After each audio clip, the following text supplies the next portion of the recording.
I'd like to call the December 18th, 2025 O'Fallon City Council workshop to order. Roll call, Jill. Mayor Hennessy. Present. Councilmember Wexler. Present. Councilmember Roth. Present. Councilmember Coskella. Present. Councilmember Boyer. Present. Councilmember Ragsdale. She's excused. Councilmember Kewen. Present. Councilmember Taylor. Present. Councilmember Cook. Councilmember Thompson. Present. All right, folks, you have an agenda in front of you. What's the pleasure?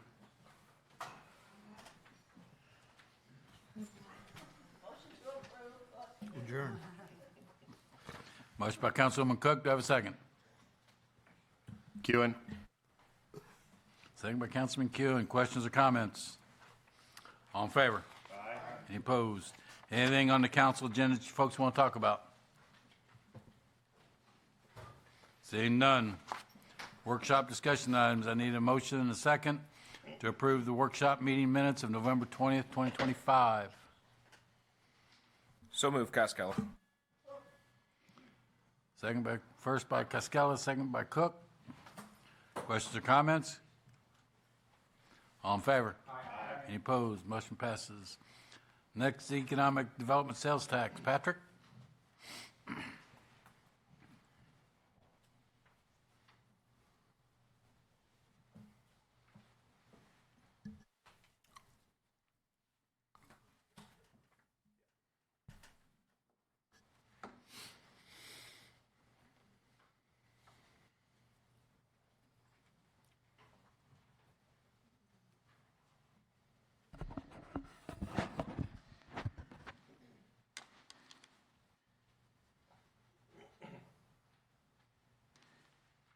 There we go.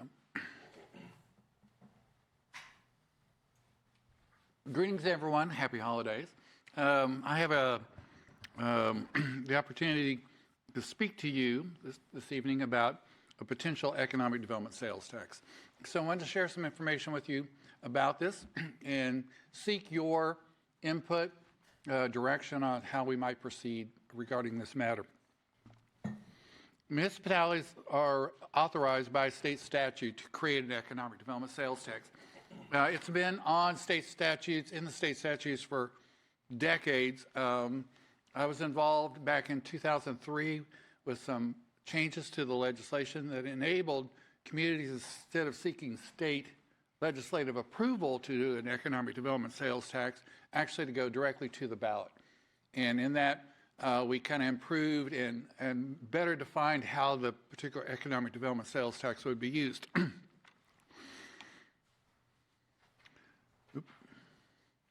So an economic development sales tax, and the name, has to be used for economic development activities.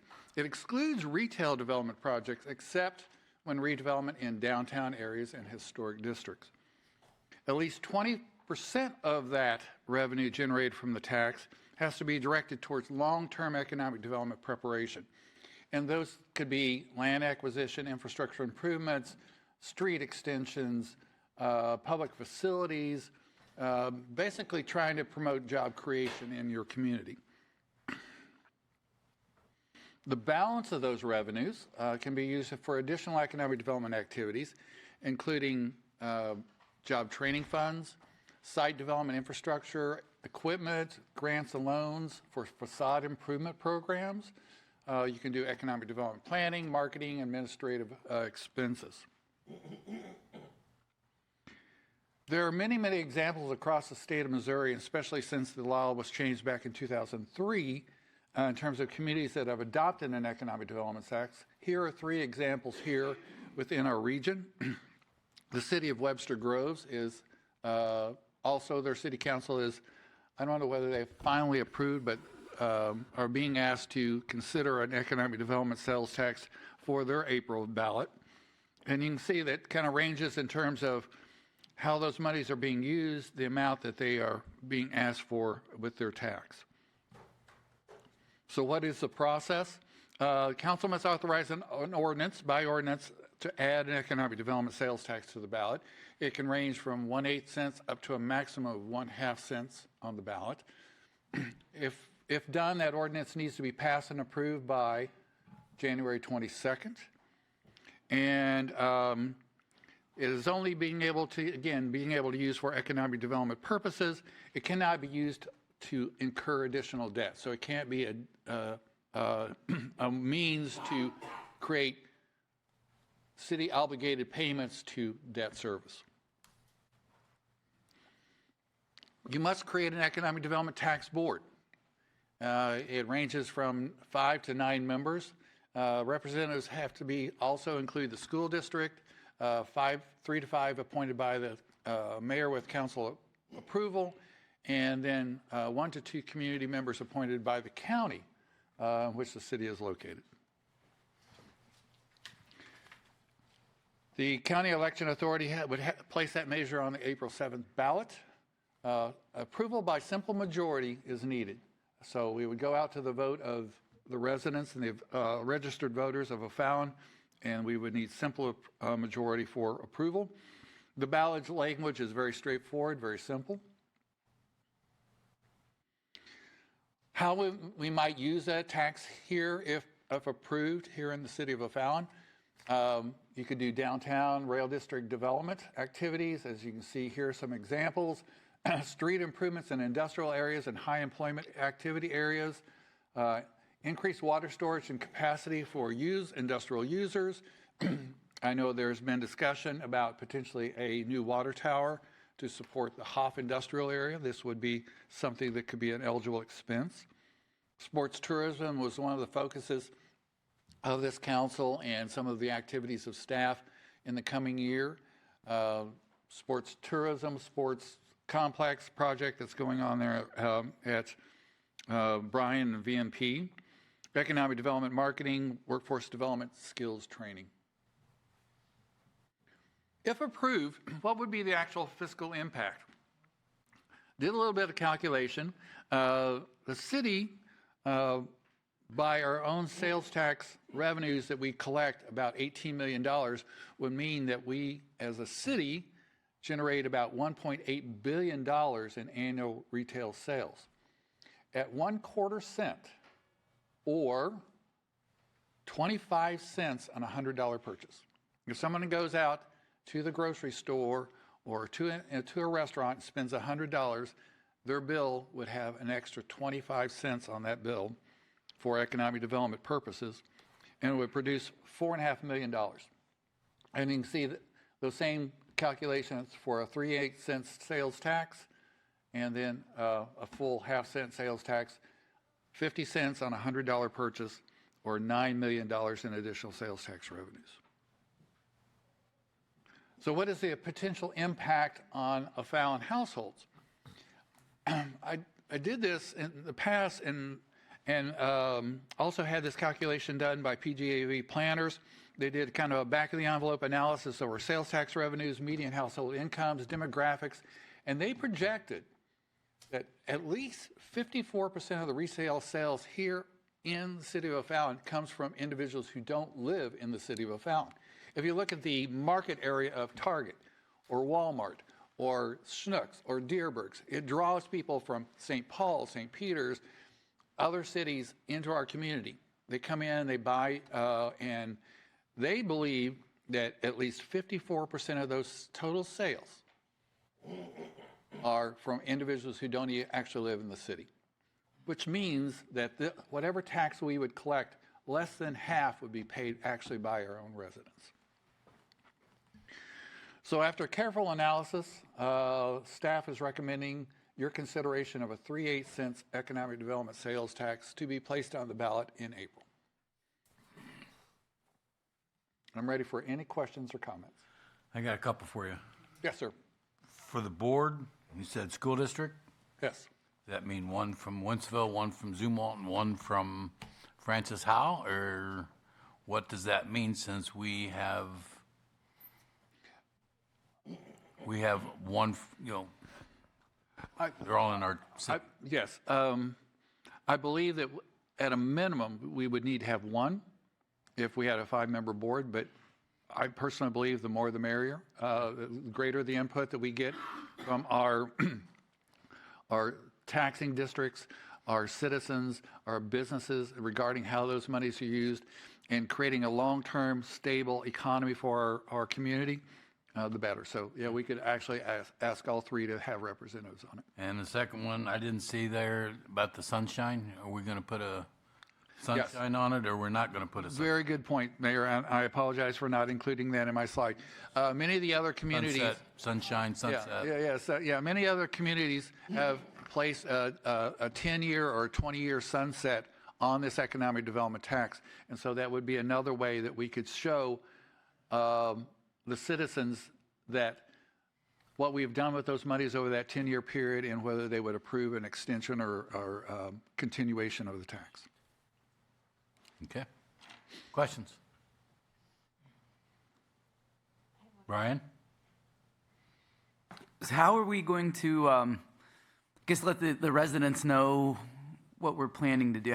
What's the campaign, if you will, to let people know that this is out here and this is why we're doing what we're doing, and how much are we going to be spending on that? I would propose that we don't spend anything on that. That we provide information to, and we create maybe a web page as part of our website, and that we talk about it in terms of either our social media outlets that we actually utilize. But my feeling is it should be able to stand on its own. That we hopefully that O'Fallon residents see the value in terms of continued economic growth, job creation, creating a sustainable economy here that helps provide the services that they rely upon, and then let it stand on its own. Michael? But if you want to spend $1 million, I am more than good on that too. Michael? Thank you, Mayor. Mr. Boyer, state law forbids cities from taking a stance either for or against any ballot issue, and so we can provide information, educational information on our website, even on a mailer, on signs, if that was the direction we wanted to take, but we can't take a stance. So we're just giving information. Correct, just educating the voting public. Thank you. Lisa? Thank you, Mayor. Just a quick question about how you came to the 3/8 of a cent. Yes. Can you just explain that a little bit? I know you said after careful analysis, but curious what that looks like. Well, I just like 37.5 cents. I mean, that's really the truth of the matter. I will tell you that in looking at how other cities have utilized this tax, we are not in any way, wanting to maximize this amount of monies here in terms of asking more from our taxpayers. But I think at $75 million, that it provides enough of a revenue stream that enables us to really accomplish what we need to do in the next phase of our growth here as a city. And we have had quite a few projects that have come to us, industrial projects that have come to us and had interest in the Huffs area, but we could not provide sufficient water to them. So having the monies not only to do a lot of these other things in terms of downtown development, sports tourism, things like that is important, but I think that amount of money would be needed to be able to provide that level of water capacity that then can help sustain our existing businesses and grow new ones there too. Thank you.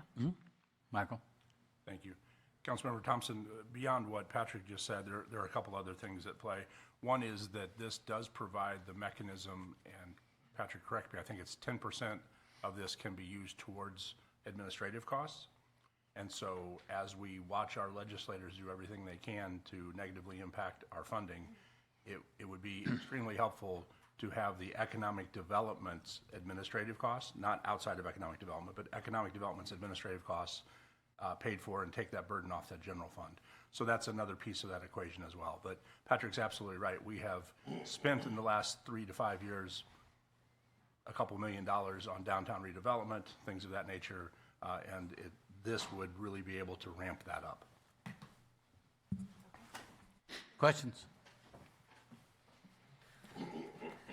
So you're just looking for to be put on the January first reading Yes, sir. I would. for the 3/8? I seek your strong direction that we draft an ordinance that would be placed for your consideration on the first meeting in January, an economic development Or a sales. 3/8 sales tax with a 20-year sunset? Or no sunset? I mean, that's up to this council. Do you want the sunset or do you not want the sunset? I like the sunset. 20-year sunset? Yeah. I like the idea of a sunset on there because it clearly indicates that this is not a forever tax and that it provides an opportunity in the future for future voters to decide whether it's been worthwhile. Right, and just, none of us are going to be here in 20 years. We can't be. So, but that gives future council members, if they want to extend it after the 15th year or 20th year, they can go out to the voters and extend it. Okay? Any other questions for Patrick? Thanks, sir. And that direction is go. That direction is go, sir. Thank you so much. Thank you all. Vicky, credit card convenience fees. I can't figure out how to disengage you. Yeah.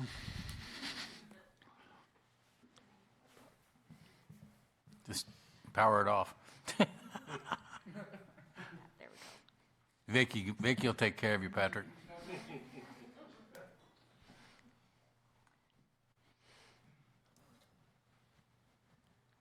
Go. This evening, I'm here to talk about credit card fees. But first, I wanted to kind of explain the types of credit card fees. A lot of times people talk about a credit card surcharge, they talk about a credit card convenience fee, and these are two different types of charges. A surcharge is a fee for using a credit card. Doesn't matter where, if you're using it online, if you're using it in person, it's a credit card fee. And the purpose of that is to offset processing costs. A convenience fee, which is really the one I'm going to more focus on today, but I'm going to kind of give you the ins and outs of both of these. A convenience fee is a fee for using alternate payment channel. So typically a city collects payments through cash and we collect payments through checks. So if we want to offer an online payment, a phone payment, a credit card payment as a matter of a convenience, we can charge a convenience fee, which would help to offset the cost that we're incurring for that credit card payment. So the purpose is still to cover the offsetting processing cost. That can apply to a credit card, a debit card, or an ACH transaction as well. Legality in Missouri. Every state is different on what they allow. It is legal in Missouri to apply surcharge fees, and it's also legal to apply convenience fees. For convenience fees, there are some disclosure requirements that would need to be followed, but there's also federal and credit card network rules that we have to follow as well for either of these fees. So Missouri State Statute 408.140 talks about a convenience fee and the disclosure, making sure that we're notifying the person prior to them actually getting the charge, and that the fee is fixed or flat, except that the fee may vary based upon method of payment used. So if you're using a credit card, which is that convenience fee, we could charge that additional fee for that. Federal rules for these fees requires either of these have to be disclosed before the transaction occurs, so that kind of matches the state. It must include a separate line item on the receipt. So when our resident gets a receipt or customer gets a receipt, they have to see that there was that charge on the receipt. A max surcharge, so for a credit card surcharge fee, the federal law says we can only go up to 4%. Restricts debit card surcharges. So for a credit card surcharge, that's the charge that any credit card we accept at the city, if we're going to charge a fee for any credit card, no matter what the payment channel is, that's a surcharge. We can only charge credit cards. We cannot charge debit cards per federal law, and that was part of the Dodd-Frank Act in 2010. Now, in Missouri, for a convenience fee, so you're going to probably see me start focusing more on convenience fees, we are allowed to charge a debit card for the convenience fee.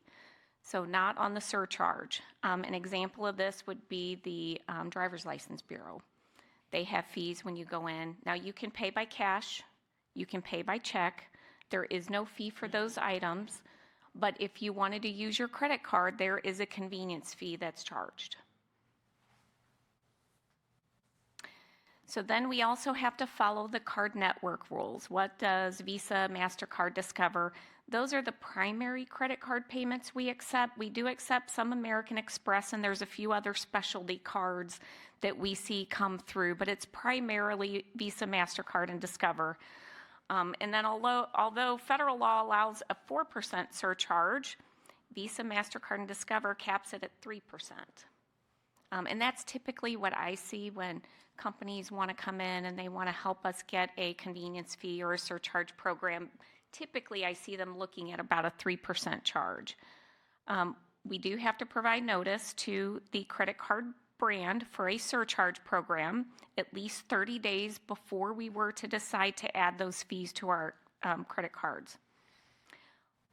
All credit card fees must be equally applied across all brands. So what that means is we can't say we're going to charge Visa 2%, but we're going to charge MasterCard 2.5%.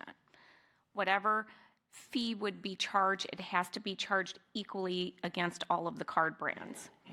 And then again, even the card network rules require us to disclose it to the consumer prior to the purchase. So what does this mean for the city? These are the merchant accounts that the city has. Each account is a separate consideration. So if we're looking at charging a convenience fee, we could charge it for any one of these accounts, for all of these accounts. And what these are, the first one, Tyler Payment, City Hall.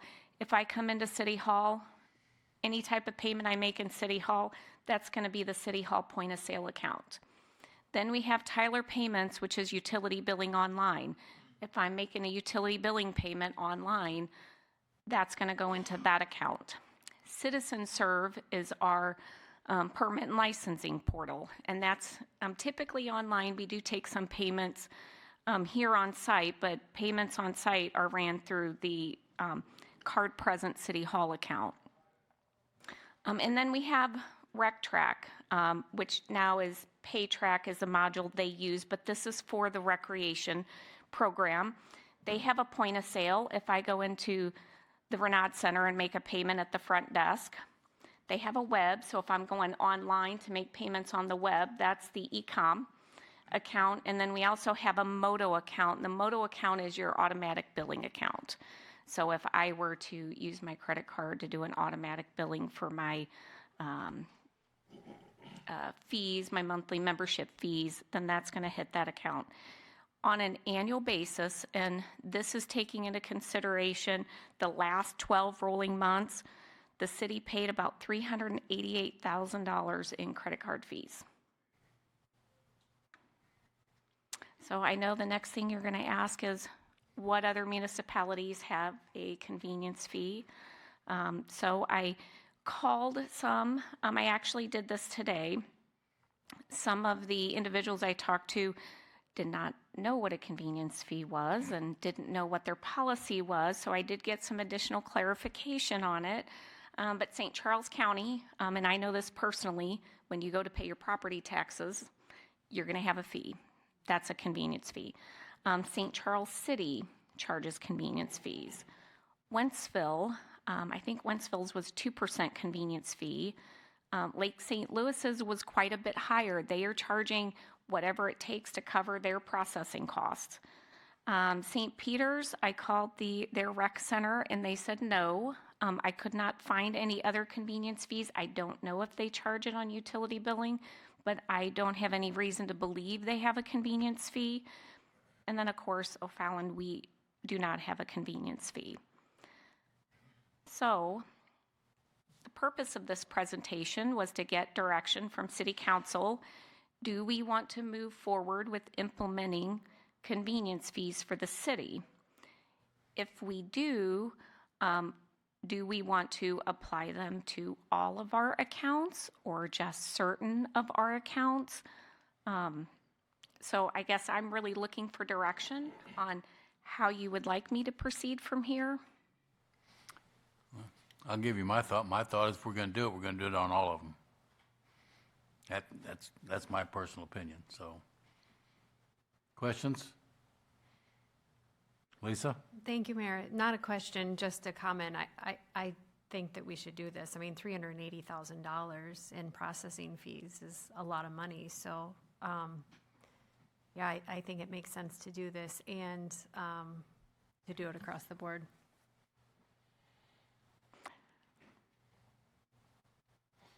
I need more than one person to speak up. Brian? So why now? Why? Because we haven't been charging our citizens now. Why start now? This conversation actually came up probably about 2 years ago. And the reason for it is because our credit card fees just keep going higher and higher, and you can see it in our budget line item. I pay banking fees, which includes credit card fees. I have a line item for $115,000 in my account. It used to run closer to probably about $60,000. So it's really starting to, impact our budget. And in that process, we have 3 credit card providers or merchant providers that we use. We have Merchant Card Services, which is for our Citizen Serve. About a year ago, that's the only merchant provider we had. So the thought process was we were going to bring this forward a year ago, and then all of a sudden our Tyler Enterprise ERP system, they went where we now have to use their provider. So we wanted to implement that to see what that would look like. And with recreation software, they now have to use PayTrack. So the past year, we've been implementing Tyler Payments and PayTrack to get that online and see what that was going to look like, how that would impact our fees. So now that those are both implemented and we're getting feedback and data from those systems, that's why we decided to bring it forward. And this is one of the items in our strategic plan. Thank you. Oliver? Do we know how much we would capture with that 4% if we did it across all 4 of those? Do we know what we would cover of that cost? That 387 or 388, whatever that was? The goal would be to cover a majority of it. There could still be some fees. There might be like chargeback fees or some other interchange fees that we might be responsible for, but until we get in to talk to our current providers to ask them what it would take to switch that over, I can't give you a 100% answer, but I think it's going to be a majority of those fees will go away. Thank you. Vicki, I got a question. How would you want this if the council says, yeah, go ahead and do it, and yes on all those things? Do you want it as a resolution, or you just want something saying the council says in our minutes that says the council approves you doing this? Whatever you want, because I don't know if it needs to be a resolution or if it's just administrative that says, yeah, go ahead and do it. In my opinion, I think once we get an agreement with the credit card provider on what it would take, what that fee would look like, I would probably want to bring that back to council and have you approve it, because this is going to impact future budgets and it's a fairly large amount. So that would be my preference, is knowing that you guys are giving me the okay to proceed and move forward. I'll start contacting the companies, get some contract agreements, understand what it's going to take. This won't be we're going to get this done next month. typically, So this would be a budget amendment or just a resolution authorizing you to do that, once you come back to us? probably just a resolution Okay. to approve it. Anybody have a problem with her going on with convenience fees and doing it across the board? Speak now or forever hold thy peace. There you go, dear. Thank you. Thank you.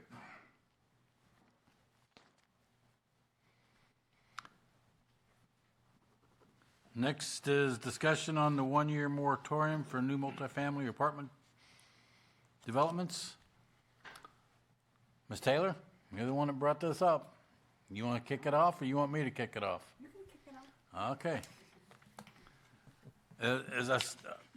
Before, I think this is just going to be a discussion from the council to instruct staff to do whatever they want to do. I do have a statement from Ms. Ragsdale, who says she's feeling a little bit better. Maybe she'll be better by Christmas. So I'm going to read what she had wrote me to read tonight. I know that many people who are raising their children in O'Fallon, some council members included, want their children to live, work in O'Fallon. If we continue with this moratorium, then we are not allowing more affordable housing that these youngsters just starting out can afford. My subdivision is completely built, but 7 years ago when the homes were being built, they advertised the homes starting at $156,000, but realistically, you couldn't get into a home in my neighborhood for less than $250,000. Most young adults will not be able to afford that, and now because of the supply and demand, many of the single-family homes being built are probably around the $500,000 minimum. According to the Realtors Association, the average age now for first-time home buyers is around 40. And if people want their children and grandchildren to live nearby, we have to have housing they can afford, and that is not in a $500,000 home. I am not a fan of apartments, and that was highlighted, but people who rent are more likely to spend more in the community compared to homeowners by going out to eat and such. The sales tax generated is exactly what we need here in O'Fallon. While I have not read all of Councilwoman Taylor's proposed moratorium, I am concerned with how this will affect our seniors who do live in multifamily units. Some people say that we need to stop apartments because schools are getting overcrowded. And talking with school board and former school board members of Fort Zumwalt, this may have been valid years ago, but right now Fort Zumwalt is equipped to handle additional students. I am also concerned about the potential fair housing and property rights implications of a moratorium. Preventing property owners from buying, selling, or developing property in accordance with the city's adopted master plan raises serious concerns. When projects meet zoning, planning, and design standards, selectively halting an entire housing category risks and unintended legal, ethical, and economic consequences, particularly for housing types that provide attainable options across income levels. I've given serious consideration to the moratorium the past few weeks, but in doing further research on my own, I am concerned that this will open the city to serious consequences if we take action. That was from Councilwoman Linda Ragsdale, and Jill, I will give you a copy of this. And I got a note from a resident, and they want to know they have 4 questions. So would any type of moratorium give O'Fallon a brand that says we are closed to growth? That's number 1. Mr. Snowden, I'll give you a copy of this. Number 2, what type of impact will a moratorium have in future years to the growth and population of our city? What we will miss out on because the population would stop growing even for 1 year? Why would our city be considered unsafe enough to stop development even for 1 year if our city has regularly been named one of the safest cities in the nation and even the safest city in the state by multiple sources? And what does apartment mean in this moratorium? Would this restrict first-time home buyers from moving to our city because their opportunity to build equity in a villa or townhome would be stalled? And that was from a resident. So, Mr. Snowden, and I'll give that to Jill. And I'll give you my other thoughts on the moratorium, which I am against, and I'll tell you why, because if you stop the building, which we had a moratorium back in 2005, and it killed the city. It killed this city. And I think that what this moratorium will do will put a lot of construction workers, plumbers, carpenters, electricians, pipe fitters, iron workers. I think you're going to put a lot of these people out of work where, they're working now to keep the housing going. And if we put this moratorium in, I think that's going to kill a lot of the workforce. I'm done. Mr. Cascella? Couldn't have said it better myself. I agree completely with what you said. If it weren't for apartments in this community, I would have left this community because I wouldn't have been able to afford to buy my first home here. I was able to move into an apartment, save enough money to purchase my first home here in O'Fallon off of Great Warrior. A very simple house. Back in 2007, that house was $139,000. My wife and I scraped together every penny that we could while living in an apartment. That house is probably a $250,000 house now, more than the house that I currently live in. So the apartments are an opportunity for people to stay in the community, start their families here, and keep the next generation here in O'Fallon. Ms. Thompson? Thank you, Mayor. I agree with everything that Linda said in her statement. So, Linda, if you're watching, thanks for sending that in. And she is. Okay, great. She sent me an email, says, I'm watching. Good. Okay. So I thought that it was really well said. Yeah, hopefully she can hear us. And one of, I've given this a lot of thought as well since the last meeting, and I've talked to folks, and I am against this moratorium as well, for all of the reasons, like I said, that Linda said, as well as what you said, Mayor, about, just putting folks out of work. I mean, and I don't want to shut down the city. I don't want to send the message that we're closed for business, because that hurts everybody. So, and one of the other things that was mentioned, I think, in the citizens' comments that you read, we are a really safe city, and we should be proud of that. And we have our OPD to thank for that. And I don't agree with the comments that we are becoming unsafe because of more apartments or whatnot. So, yeah. Okay. That's it. Amanda? I'm confused first about the that we're unsafe. I know I probably made the comment about safety, but it wasn't as far as I think apartments bring crime or unsafe conditions. It was more of unsafe as far as the traffic and things like that. So that part I was kind of confused on. What's this button? First, I did make some notes, the fair housing comment that Linda and Lisa said she agreed on, that you thought it would impact like a fair housing use. I was kind of confused because, I mean, there's moratoriums. Like I said, we had one here when 2005.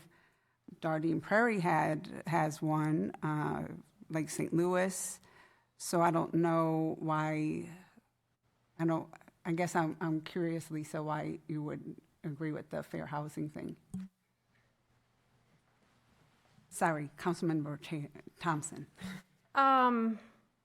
Well, I think, and I don't want to put words into Councilmember Ragsdale's mouth, but I think that where she was going with that was the Fair Housing Act allows for more affordable homes to be built, whether that's apartments, townhomes, villas, duplexes, things like that. And if we're putting a moratorium on all multifamily residences, we are essentially eliminating affordable housing. We don't have the opportunity to build affordable housing if we can't do it in multifamily, developments. So that's the part that I agree with her on. And as far as the safety is concerned, I don't see how apartments are going to cause a terrible increase in traffic. I do disagree with the idea that it takes hours to drive from point A to point B in O'Fallon. I live in the opposite side of the city, and it took me half hour to get here in rush hour traffic. So as far as safety is concerned, I don't see how adding more residential housing is going to cause any, slips in our safety. Go ahead, Amanda.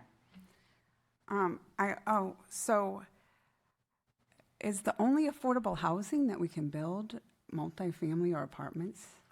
Well, I mean, right? I mean, I'm for that. I mean, I'm for affordable housing, definitely. well, So that's part I was, I'm caught back. I think the problem is with the price of land nowadays, and if a developer comes in, and I've talked with the county, I think I've talked with the realtors at one time, or a couple times, everybody's saying affordable housing. I totally agree with affordable housing, but the problem is, if you own a piece of land, you're gonna sell it for what you wanna get out of it. And it's not up to the city or the realtors or whoever it is. It's up to the developer says, yes, I will pay X amount per square foot to buy your piece of land. Well, if the developer's going to do that, he's not going to lose money. He's got to make the money. So in my opinion, until land prices come down, you're going to have, the developers will be able to do it. I mean, but right now, what they're paying for a piece of land is astronomical. I mean, I'll guarantee the realtors are going to be able to tell you what the average sale price for square foot for a piece of land is. So it's not that we all want affordable housing. It's not here or there. I think if you're wanting this moratorium, what you're going to get is you're going to stop apartments, you're going to stop senior housing, you're going to stop duplexes for rent, you're going to stop a whole bunch of other things. So until the prices of land come down, I think that's what's going to help affordable housing. And until then, as Mr. Cascello so eloquently said, they can go into an apartment, save their money, then to buy their house. It's exactly what my wife and I did when we first got married. Go ahead. I was like, I don't know, raise the hand each time. No? I mean,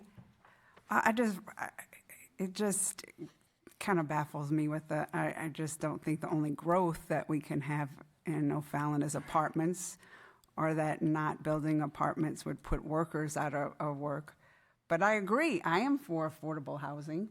I mean,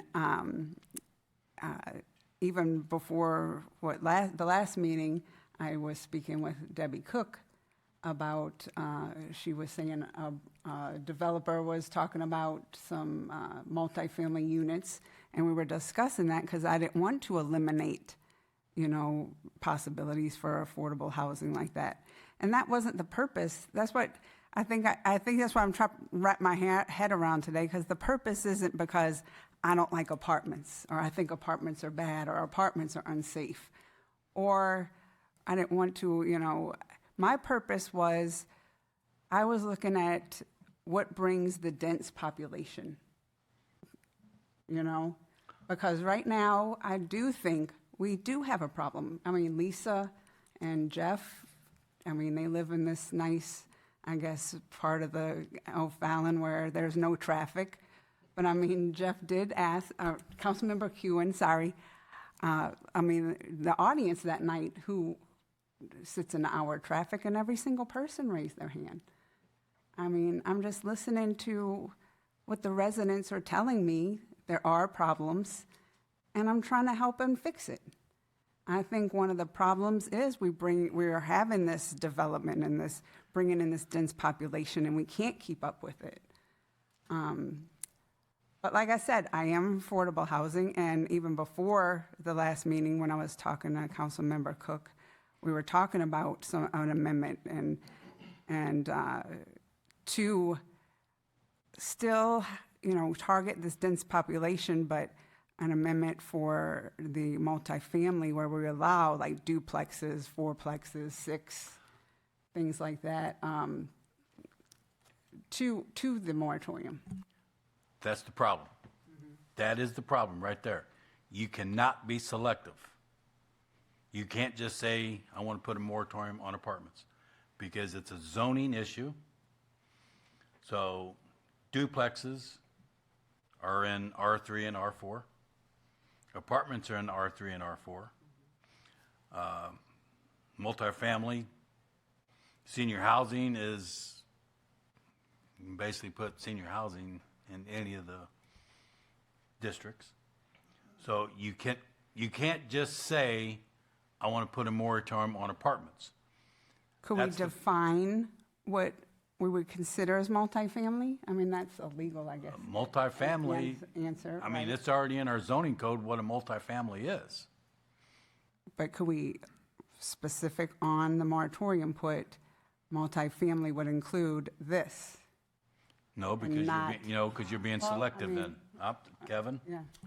Oh, Yes, you can, but it cannot be discriminatory. Yeah. So like if we wanted, I'm sorry.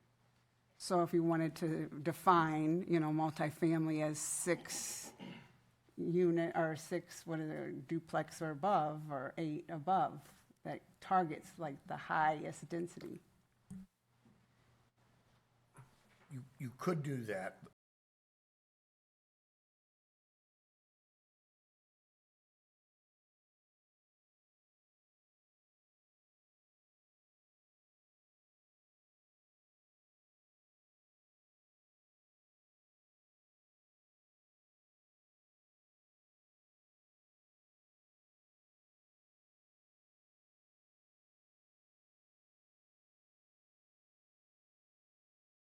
X's and above.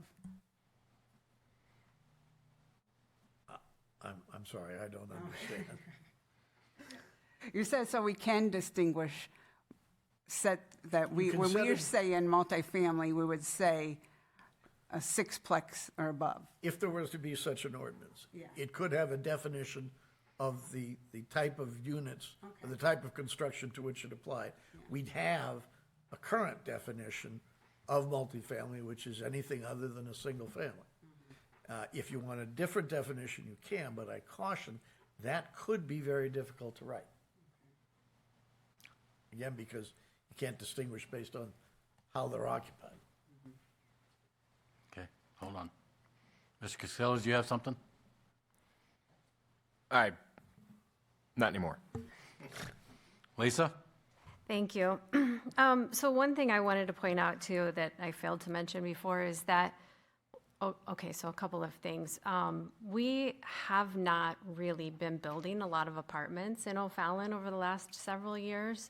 I understand that the municipalities around us are building apartments, and we can't help what they do. The other thing that I just wanted to point out is that I think that putting a moratorium on place and just sort of ruling out everything I think it's kind of a lazy way of governing. So I think that we need to look at each development proposal as it comes to us and take the time to vet it, whether it fits in with our strategic plan, into our comprehensive plan, what impact will it have on the city? We don't see that many proposals every year, and so I think to just say, no, we don't even want your proposal, is really not a good way of conducting the city's business. Okay. Well, hold on for a minute. I'm going to see if anybody else wants to speak. Debbie? Thank you, Mayor. When Amanda first brought this out, of course, I've always been a no on apartments because I feel like we have too many apartments. And unfortunately, they're not even affordable anymore. I mean, used to, you could live in an apartment. I started out that way too, saved up money for a house.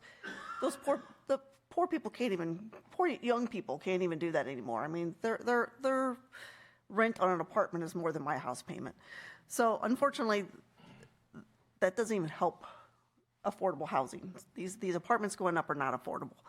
And of course, I was all for it because I would love to see the apartments stop growing. And we do have. I mean, we just built the Jewel. We got the one over at Thornberry. We've got the one that built down by your house off of, I don't even know what it's called, for Crusher. I mean, there's been a lot of, it's been several years, but since I've been on, we've had a lot of apartment complexes come through. But I have had a talk with someone who wants to come in and build some affordable townhomes, and I did not want to exclude that. I think this is going to be a good fit for our city. So, listening to Mr. O'Keefe about singling out, we don't want to single out seniors. Absolutely not. We need more senior housing. We don't want to single out what could potentially be affordable housing. But if we could single out apartments where there's over so many, they're coming in with 120 units, 150 units, even more. I mean, that is putting a stress on our community as far as resources, things like that. That was the one concern I had was, I would love to see the apartments, a moratorium, stop the apartments until ours aren't even full. You can make a phone call and find out they have vacancies.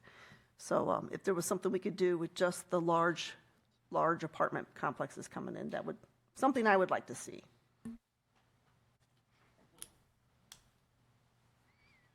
Oliver? Yep. I'm right in line with Debbie on this. I think with the current language in there, we're taking out the opportunity for affordable housing with townhomes, duplexes, things of that nature. But the large apartment complexes, I mean, we don't have a overabundance coming through to us, but limiting at some point, sure. But I think leaving the other part of the multifamily with townhomes, duplexes, things like that, I think we need to leave that off of this language. Just it's an opportunity for younger couples to come in and buy a townhome. So that's kind of where I stand with it. Brian? Do we know what the average age of a new person coming into O'Fallon is? Because if we don't have the opportunity, if everyone's coming in old, we don't have kids, we don't have young families coming in, and this would stop them having an opportunity if we don't have affordable housing. So, Well, to me, I think what I'm trying to get out of this tonight is stuff to give to staff where they can come back in January to give us whatever answers they can get or cannot give. Okay. Mr. Kuhn, do you have something? I'll touch briefly on a little bit about why I reacted the way I did last month. In 2005, I was on the Board of Aldermen. I voted for that moratorium. If I could go back and slap myself in 2005 and tell myself not to vote for that, I would, because the effect was instantaneous and it lasted longer than a year. It slowed things. Instead, 6 or 7 years ago, I forget exactly when it was, to address density issues in the city, I initiated, supported, sponsored, and voted for, and ultimately we passed as a council, a reduction in density of R3 and R4 zoning. We were at 15 per acre, now we're at 10 per acre. We were at 20 per acre at R4, and I think now we're 15 per acre. That lowers the density lower than some of our neighbors. I think that addresses the density without stopping construction. Also, I mean, we've got a second reading on senior housing. I think that's something that's woefully lacking here in the city. And to put a moratorium on that, I think would be a shame. We've got a lot of older residents who have raised their families. I'm one of them. I'm 58. I'll be a senior pretty soon myself. And we need senior housing so that our seniors can stay near their families, their kids and grandkids, share their wisdom, and share in the city. They don't have kids in their apartments. They're not burdening the schools. Most of them are retired or at least semi-retired, so they're not adding cars during rush hour. So yeah, I mean, we need to protect senior housing and townhomes and duplexes and those sort of things. Look, when I moved out here in 1994, I paid $105,000 for my house. That house today would probably sell for $350,000. So those days where you can walk out here and buy cheap land and a cheap home, I think they've passed. I mean, as the mayor said, land itself is so expensive now, and the cost of materials have gone up since COVID, that building a $150,000 individual home just can't be done here in O'Fallon. I'm not sure if it can be done anywhere, but certainly not here in O'Fallon. I guess the point I'm trying to make is I understand where Council Member Taylor is coming from. She's concerned about density. She's concerned about traffic, all of that good stuff. Well, we have been for a long time. One more quick story, and I'll move on. When I moved out here in 1994, Highway K and Highway N was two-lane roads with a four-way stop sign. Before they upgraded that intersection, it was rated the most dangerous intersection in the state of Missouri. It's not anymore. We got a whole bunch more cars, but it's no longer rated as one of the most dangerous intersections in the state. The infrastructure has been improving as we've continued to grow. That being said, I'd just like to add this is exactly why I thought it would be good to have it in a workshop setting. For city staff, I do have some questions. I would like to know a firm number of how many apartments have been built in the last 5 years, how many have been applied for, how many have actually come to fruition. I would like to know if we have statistics on multifamily housing, how much that has been developed in the last 5 years. I would like to see what the economic impact was after the 05 moratorium. I know what it was because I lived through it. But if we can put numbers to it, I'd like to see what those numbers are. I'm an engineer. We take things slow and steady. We like to plan it out before we dive right ahead. So I'm glad we're doing this. I think this is an excellent opportunity for us to all contemplate, debate. Incidentally, Patrick, I have some homework for you too. I'd love to see what the economic development impact was after that moratorium in 05. My guess is it had an impact on that as well. We can definitely look at that, sir. Very good. All right, once again, I'm glad we're having this succession. That's all I have. Mr. Wexler? Not sure who this question is for, maybe Mr. Snowden. Have we done an infrastructure study or anything like that? Is that wrapped into maybe the comprehensive plan, just kind of overall throughout the whole city? I don't believe, and I would look for Mr. Woods to correct me if I'm wrong, I don't believe that infrastructure in general is part of the comprehensive plan. And one of the biggest challenges that we have is that infrastructure is owned by so many different entities in the city. As you know, we're in 4 different water districts, 3 different sewer districts, so on and so forth. Our main roads are MoDOTs. We have some county roads that they haven't managed to give to us yet, just a couple. And so I don't know that is part of that the infrastructure is part of that, but let's talk to Mr. Woods about it. Just a comment on that. We do have a thoroughfare plan as part of the comprehensive plan that lays out new roads and what we're thinking there for traffic. So that is part of it, but when you get into like specific like water, sewer, not so much, but definitely thoroughfare plans and how those should be lined out or upgraded over time. And then a little bit more on that is pretty much we've got a traffic management policy that does get into when we require traffic studies. So we're doing that on, larger complexes, apartment complexes and commercial too. So that's always, depending on the project, we're doing that also. Maybe for future or something we can look into, maybe we can get, a representative from each utility maybe together just to chat with stresses on their system or things of that nature, just to see what we've got, so we know for future maybe. But it's maybe something, a little tidbit I could toss out there. Mr. Snowden? Thank you, sir. Regarding the thoroughfare plan, both St. Charles County and ourselves have had the Lake St. Louis Boulevard extension on our thoroughfare plans for years. That would be an alleviation to traffic in that sector of our city, and yet that just was ended by St. Charles County. So there are so many things that are completely out of our control, but your point is well taken. Thank you. And thank you, David, for your information. Mr. Roth?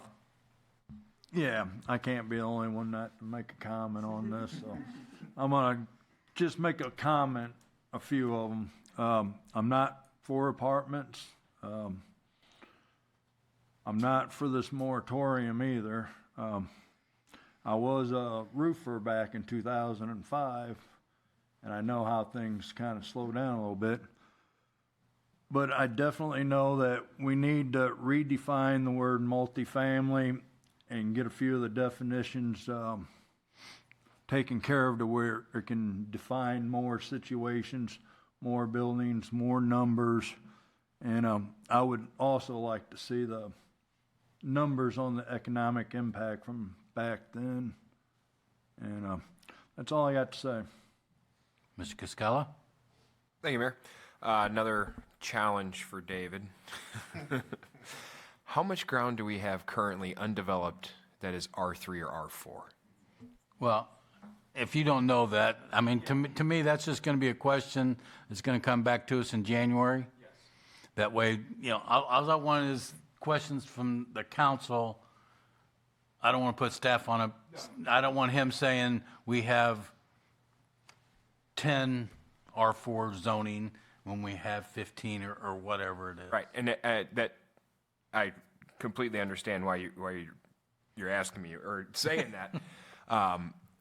My main point of this is that the majority of anything that would come before us as an apartment would have some other approval that we are governing on beforehand. It's not like we have a lot of R3 and R4 property out there that someone could come in and put up an apartment complex without us having to change some zoning or do something. So we're trying to put in a moratorium of something that really isn't even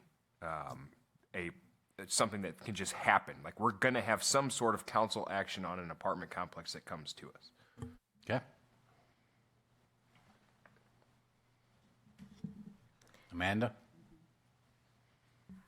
I had some quick questions. First, what was the 2005 moratorium cover? Did it cover all development? It covered everything. Everything. So this, That was, okay, so that was building, that was commercial, that I was. can see that. Well, I can see that putting. I was on the council at that time, and. Did you vote for it? No, ma'am, I did not. So yeah, all right, well, I can see how that. There was two of us out of the 8 that voted against it. The other 6 voted for it. I mean, yeah. I already admitted it. Huh? What? I already admitted it. Well, yeah, I can see that. Definitely stifling construction growth, all that. Definitely, I don't think this would have that same kind of impact. I did have a question, another question too. The apartments that, Councilmember Thompson, and I think it was the second time that she brought it up, that none are even in the works. How many? Because I know on Veterans Memorial we have some being built, right? That are being If I'm not currently being built. if I'm not mistaken, there's 3 in the works. That's not what I said, though. No. I didn't say that there were none in the works. Oh, what was I'm it not- then? Maybe I misheard. I didn't say that. I said we're not in the habit of making.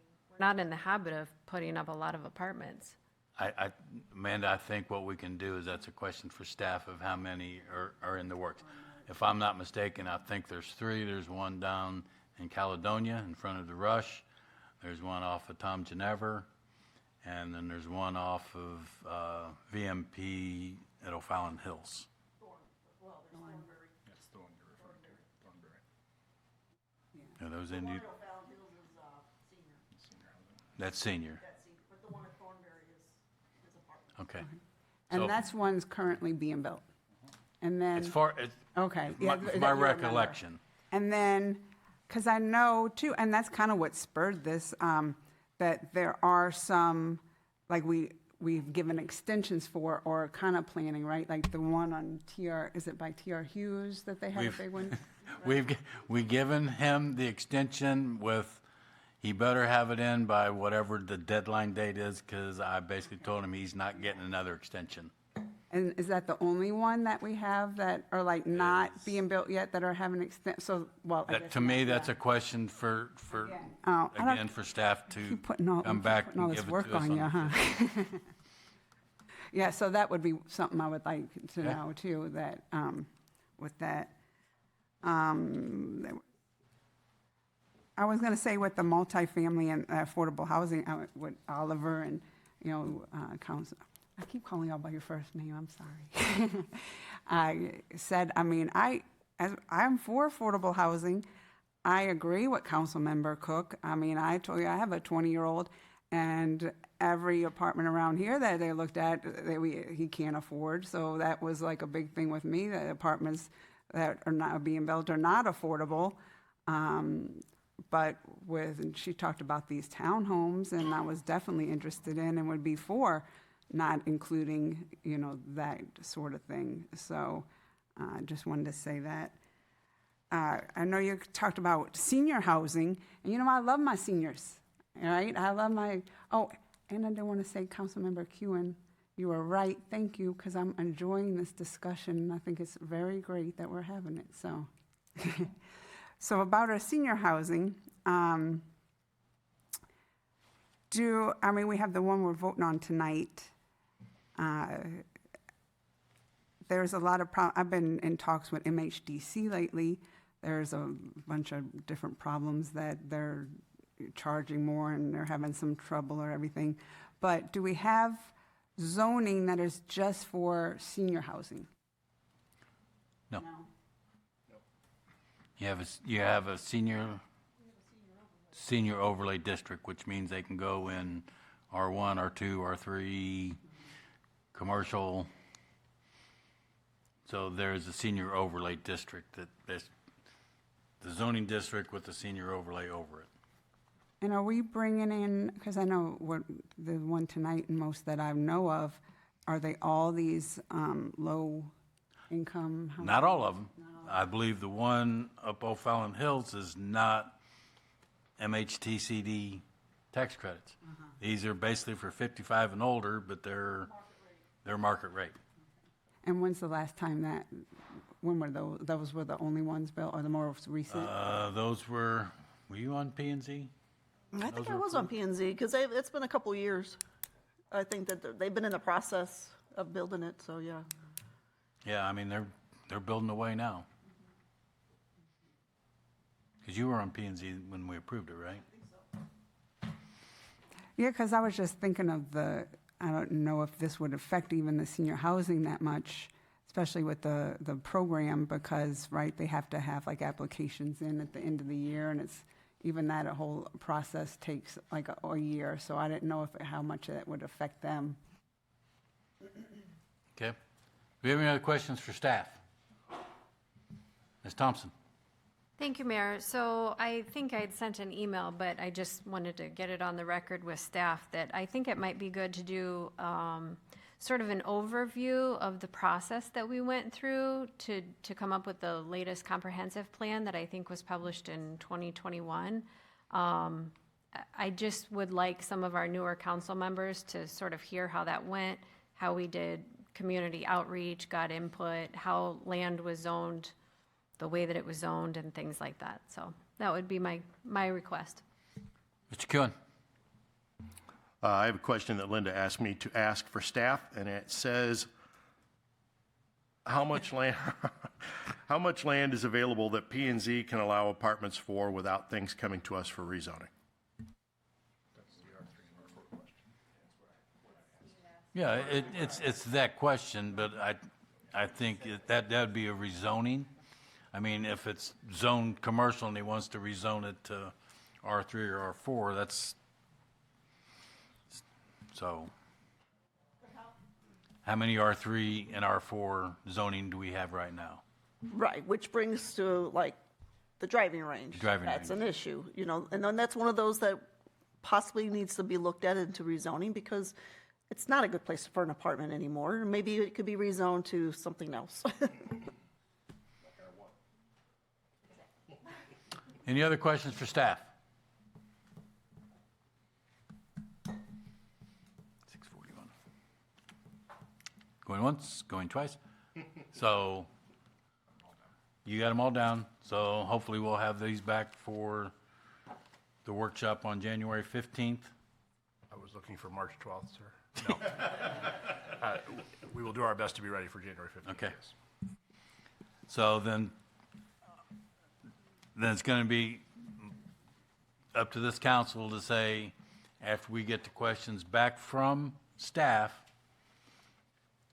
this council is going to have to decide, do we want it to send it to P&Z to go through the process or just drop it? Okay? Everybody understand that? What do we do with it? Oh, sorry. Oliver?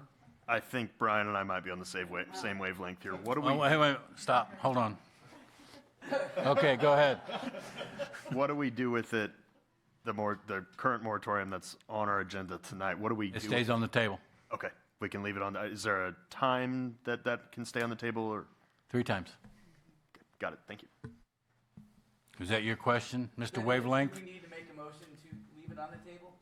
Do we need to make a motion to leave it on the table, or we just leave it on the table? It stays on the table unless somebody wants to make a motion to remove it from the table.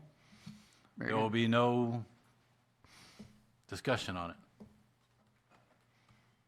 One more question. Go ahead. If it needs reworded, do we have to remove it from the table? Get rid I of it would and not reword it, or- reword it until we get the questions back from staff. And then after that, do we take it off the table, reword it, or how's Well, depends. I mean, you can make it say you want to reword it, but it's still going to be up to this council to say, I want to send it to P&Z. And if this majority of the council says no, it ain't going anywhere. It's dead. Okay. Thank you. And then my suggestion is when it comes up to that, it gets withdrawn. Everybody understand that? Who the whole process? Sir, am I correct in my statements there? Yes, sir. Okay. Lord have mercy. You're going to hear from my union. Okay. Anything else? No other items for consideration. I'd like to have a motion to go to closed session, 610-0211, legal action, cause of action, litigation involving public governmental body and any confidential or privileged communication between a governmental body or its representative, its attorneys, 610-0212, leasing, purchasing, or sale of real estate, and 610-0212. Can you kind of redo this 61012? It's too long.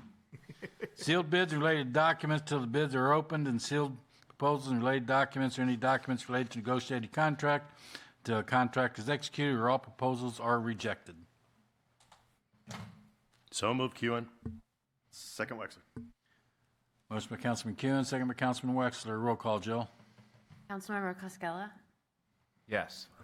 Councilmember Boyer, Yes. Councilmember Kewen, Yes. Councilmember Taylor, Yes. Councilmember Roth, Yes. Councilmember Cook. Yes. Councilmember Thompson, Yes. Councilmember Wexler. Yes. All right, we'll be in the community room at 6:55.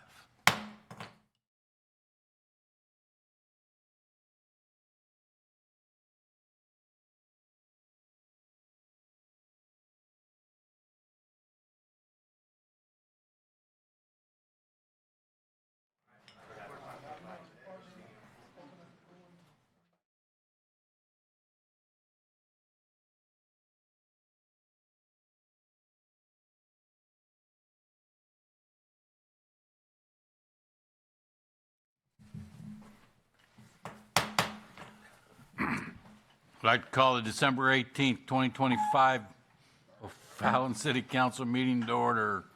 Roll call, Katie. Mayor Hennessy, Present. Councilmember Wexler, Present.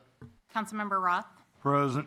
Councilmember Boyer, Present. Councilmember Thompson, Present. Councilmember Cascella, Present. Councilmember Kewen, Present. Councilmember Cook, Councilmember Taylor. Present. Councilmember Ragsdale. She's excused. If everyone please stand for the invocation by Police Chaplain Brandon Kiesling, Associate Pastor of the First Baptist Church of O'Fallon, followed by the Pledge of Allegiance led by Councilmember Roth. Thank you, Mayor and City Council. Just wanted to say from the behalf of the city police chaplains, wish you all a very Merry Christmas and Happy New Year. Let's pray. Father, I thank you so much for the chance we have to gather and discuss business of this city, and just thankful for the leaders of this city. I pray that you give us wisdom and discernment as we're navigating various decisions tonight, and just pray for continued favor on the citizens and everyone that calls O'Fallon home. And so we're just grateful for all that you do for us and for this season of sending your son, Jesus. We're just thankful for the true meaning that we have in Christmas. And it's in Jesus' name we pray these things. Amen. Amen. Pledge allegiance to the flag of the United States of America and to the republic for which it stands, one nation, under God, indivisible, with liberty and justice for all.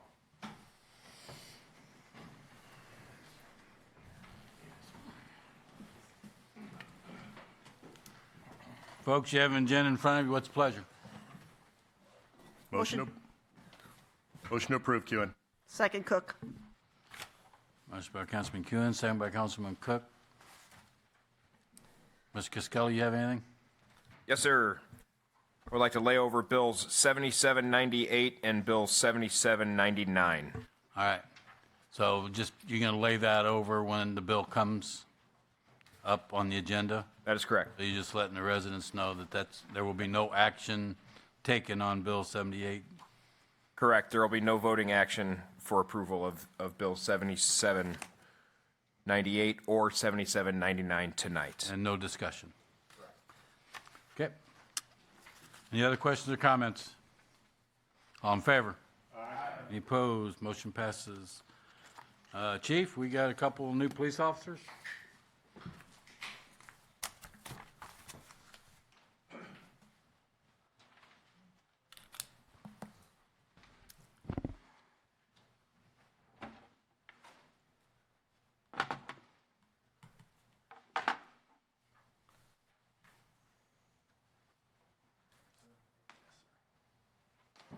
Good evening, Mayor, City Council.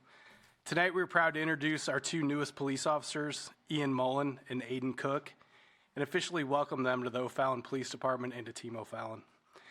First up is Officer Ian Mullen, who is joined tonight by his wife, Ella, and his parents, Chris and Sarah. Ian is a great example of why our Explorer program matters. That program gives young people an honest look at law enforcement, and for Ian, it confirmed early on that this was the career that he wanted. It allowed him to see the job firsthand long before he ever pinned on his badge. Ian grew up here in O'Fallon and graduated from Fort Zumwalt South High School. He started his career with us in corrections, worked in the jail for nearly 4 years, proved himself, and earned a sponsorship into Class 225 at the Eastern Missouri Police Academy. He's excited to serve the community he grew up in, build a family with his wife, and continue giving back to this city. Outside of work, he enjoys just about everything outdoors and is very appreciative of the opportunity to be here. Welcome to Team O'Fallon, Ian.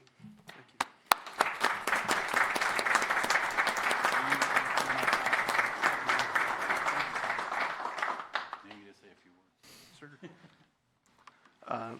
Thank you. I just want to say I've grown up here, and it's exciting to be a part of something way bigger than me. So thank you for this opportunity.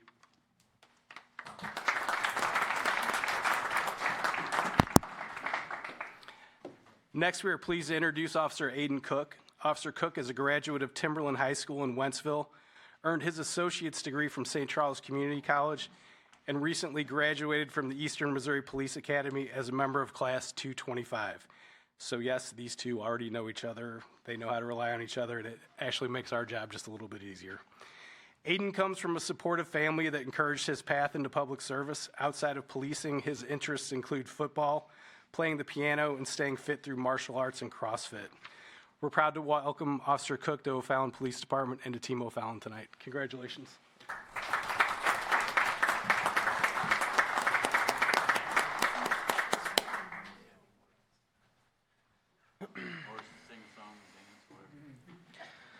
Unfortunately, there will be no song or dance tonight. However, citizens, council members, mayor, chief, I've wanted to be a police officer pretty much my entire life. Ever since I was a little boy, I always knew this is the one thing I've always wanted to do and had in my heart.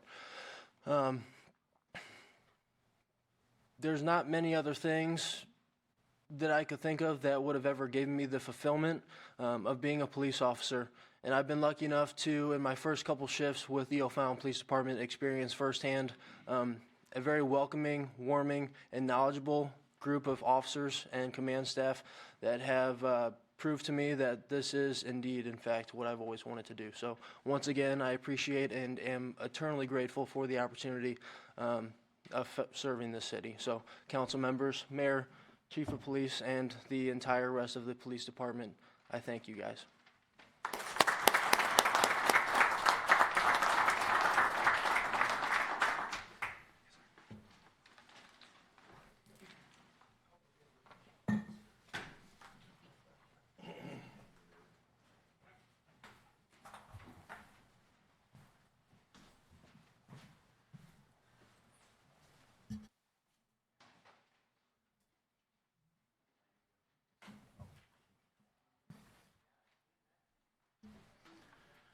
The other thing I have on the presiding officer's report, on behalf of my family, to every almost 100,000 residents of the great city of O'Fallon, city staff, elected officials, I want to wish everyone a very Merry Christmas, looking for a Happy New Year, and look forward to a great 2026 and beyond.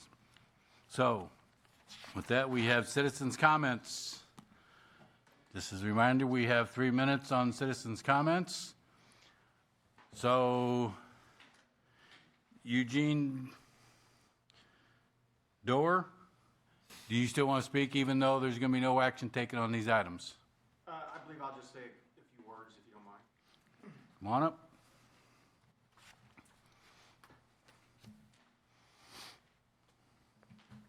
Good evening, Mayor and Council. I'm an attorney. I was asked on behalf of a few of the members of the community to come up and just briefly speak. Obviously, these ordinances have been pulled from tonight, so I just would bring up a few things to consider on this, and we'll definitely follow up on these items as well to try to figure out the ordinance. I'm sure you all are aware of this, does require that specifically that there be a finding that there is a convenience and promotes the welfare of the public, as well as, and I think it's really important in this specific instance, that there be no substantial injury to the value of the other property.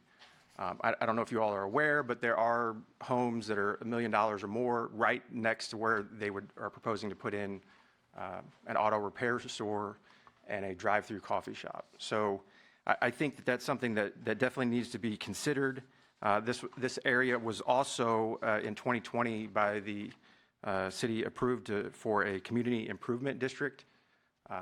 So some of the tax dollars that are being generated currently just by the gas station are going towards things that we're supposed to be, beautifying the area. And as what all the residents are expecting is it be something more like Streets of St. Charles, which is why it was named Streets of Caledonia, where you have more of the shopping and dining and walking amenities around the area. So that's all I'll say for tonight. Thank you, sir. Thank you. Stephen Pearl? I'll give my time back. Okay. Jennifer Dowling?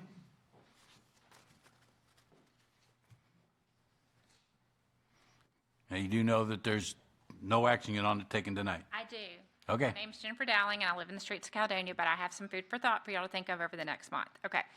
So, have you ever gone to a paint store and gotten a paint chip and you buy the gallon and then you put it at home and you go, oh, what were we thinking? Okay, so I understand that before I was a resident of Missouri that plans were made and things were laid out and that this was commercial property.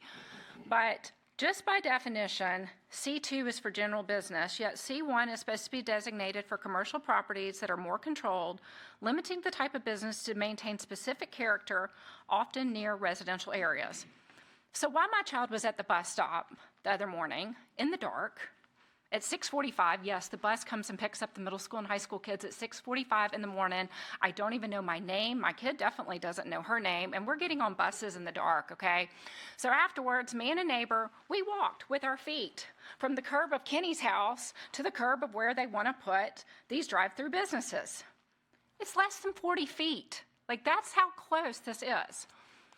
And I want to give you a little mental Post-it note. So before my husband moved me to the land of pine trees in Mississippi, and before we came to Missouri, I spent 38 years in Birmingham, Alabama, and I lived in a suburb called Hoover, Alabama, and I lived in a planned community called Rossbridge. Google it. That's your Post-it note. Google Rossbridge in Hoover, Alabama. Very similar to the streets of Caledonia. It was a residential area. You had $1 million homes. You had row houses that were 500,000. You had condos that were divisional incomes. Lots of kids, parks and everything. And there was a planned commercial development in front of the neighborhood. One of the things that I think this city is lacking is architectural integrity and architectural congruency. Just because there is a 2x4 piece of grass doesn't mean the city of Fallon let's just put whatever we want there. As scooters with a neon light, and why their logo is cute with their little happy face and the coffee and it's sunshiny and sweet, does not scream that this is a part of a neighborhood. So what we had was we had a church, because we're Southern and we love us some Jesus, so we had to have a church. But we had a nice fire station there. We had a nail shop. We had a dentist. We had a workout place. We had like a spa. There was a neighborhood like pub where you could get chicken fingers or whatever, and it was walking. So this stuff is walking distance from my home. I can sit in my neighbor's house and not even have a good shot and hit these businesses. You have 20 seconds. Okay, anyhow, Merry Christmas, but I just want, if you've got a C1 designation, it needs to be used. This land should have never been C2, and our residents of our neighborhood are looking to work with the city council over the next month to come up with a better proposed use of this land. Thank you, Merry Christmas. Thank you. Next speaker is Mr. Dienoff.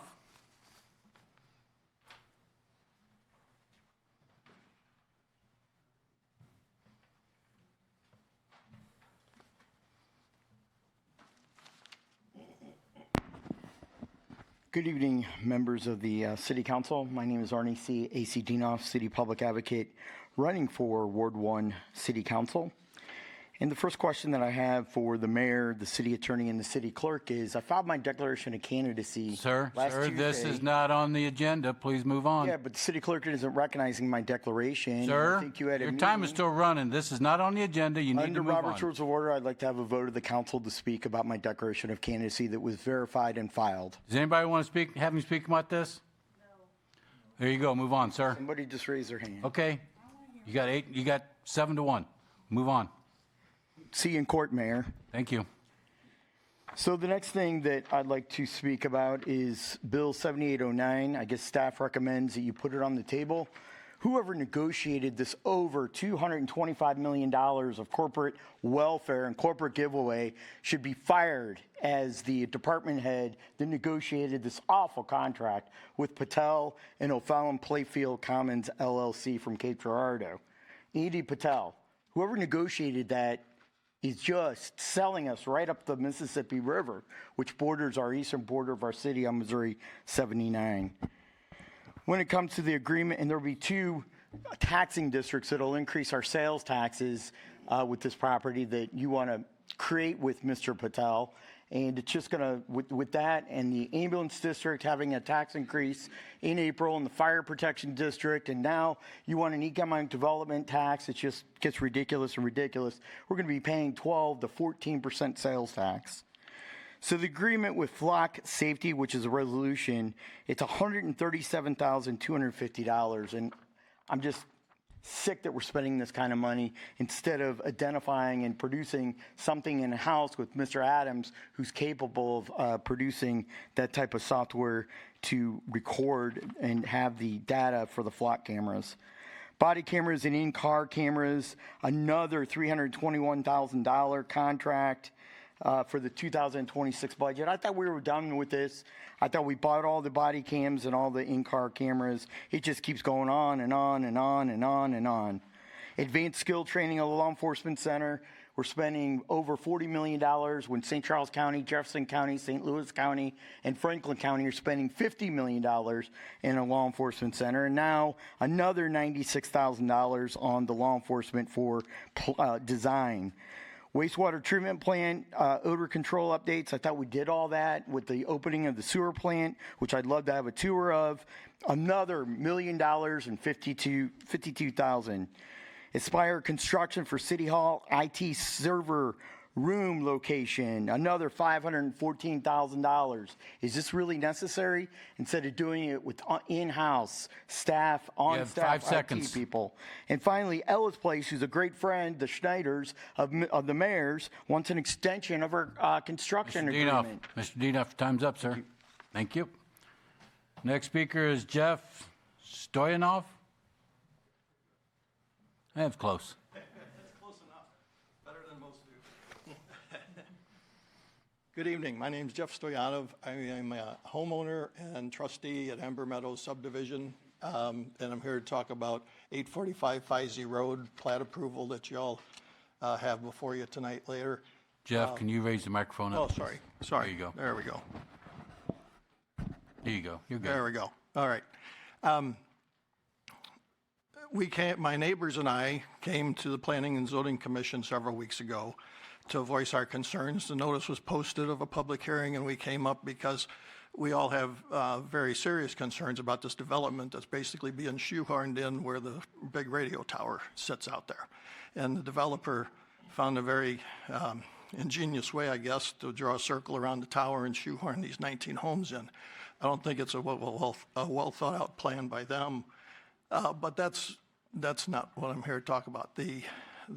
We came to the Planning and Zoning Commission to state our case, and we thought that we were making a difference, or going to get heard, and it would matter. What we found out was it didn't. The decision was pretty much made before we even got here. The land apparently was zoned residential, and since it was all zoned residential already, Planning and Zoning said, well, there's nothing we can do.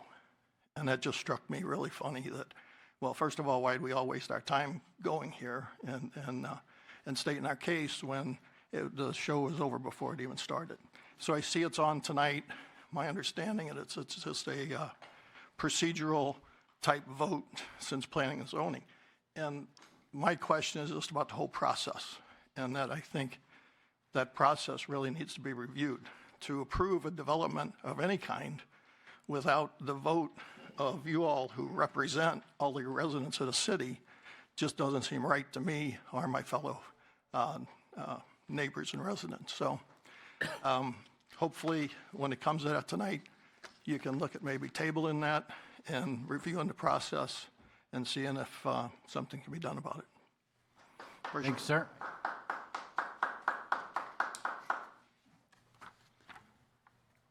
Next speaker is Julio Alarcon. You're going first? Mayor, are we off the apartment agenda?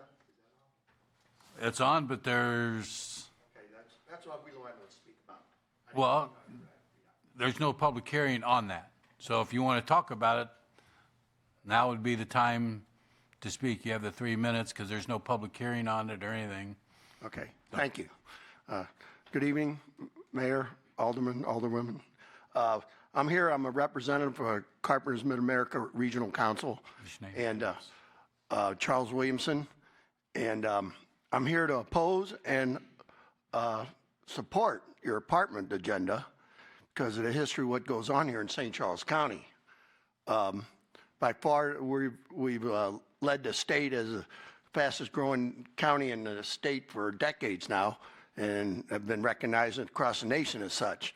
But we love building them, and our people can build them. Probably 95% of your city has been built by union carpenters. But the issue is you're using undocumented workers, and more than once. And we've said this before when you had Watermark. We brought that up on South K. Wound up having somebody fall 4 stories on a Sunday afternoon. We got his name, the police report's there. I don't have it with me tonight, but he fell 4 stories. Nobody was there, and superintendent. Nobody, he was, fell off a law on the bricklayer's mobile scaffolding. He was unconscious, head injuries, body injuries, never woke up. They evacuated him to St. Louis County. We never heard a word about him again. Superintendent, when we finally come up and seen him, following week we heard about the incident. I had a fellow member from Kansas City, Paul Lopez, with me, and we asked him, says, so what happened to him? And he said, who cares? And Paul, a pretty big guy on our side of the truck, he already called the law enforcement on us for being on Watermark's property because we wanted to find out what happened on the incident. And he said, who cared? Didn't matter. And we still don't. Because of HIPAA laws, you can't get medical records. We don't know what happened to him. Nobody was there to claim him. But this is what happens when you have that kind of workforce out there. And it's a shame. It's a human being. And, you know, that stuff happens. We have it going on right over here right now in South Service Road. You know what happened at Fountain Lakes when we had all that fiasco.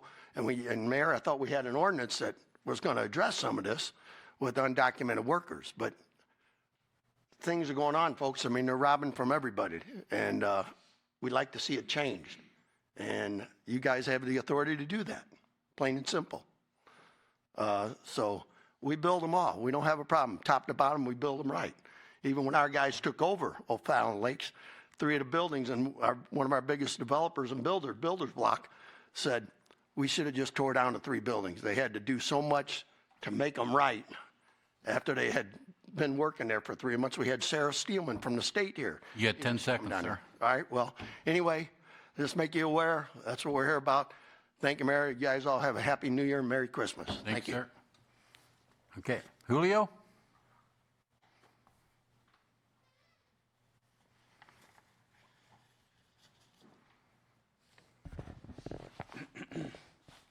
Please give us name and address for the record, please.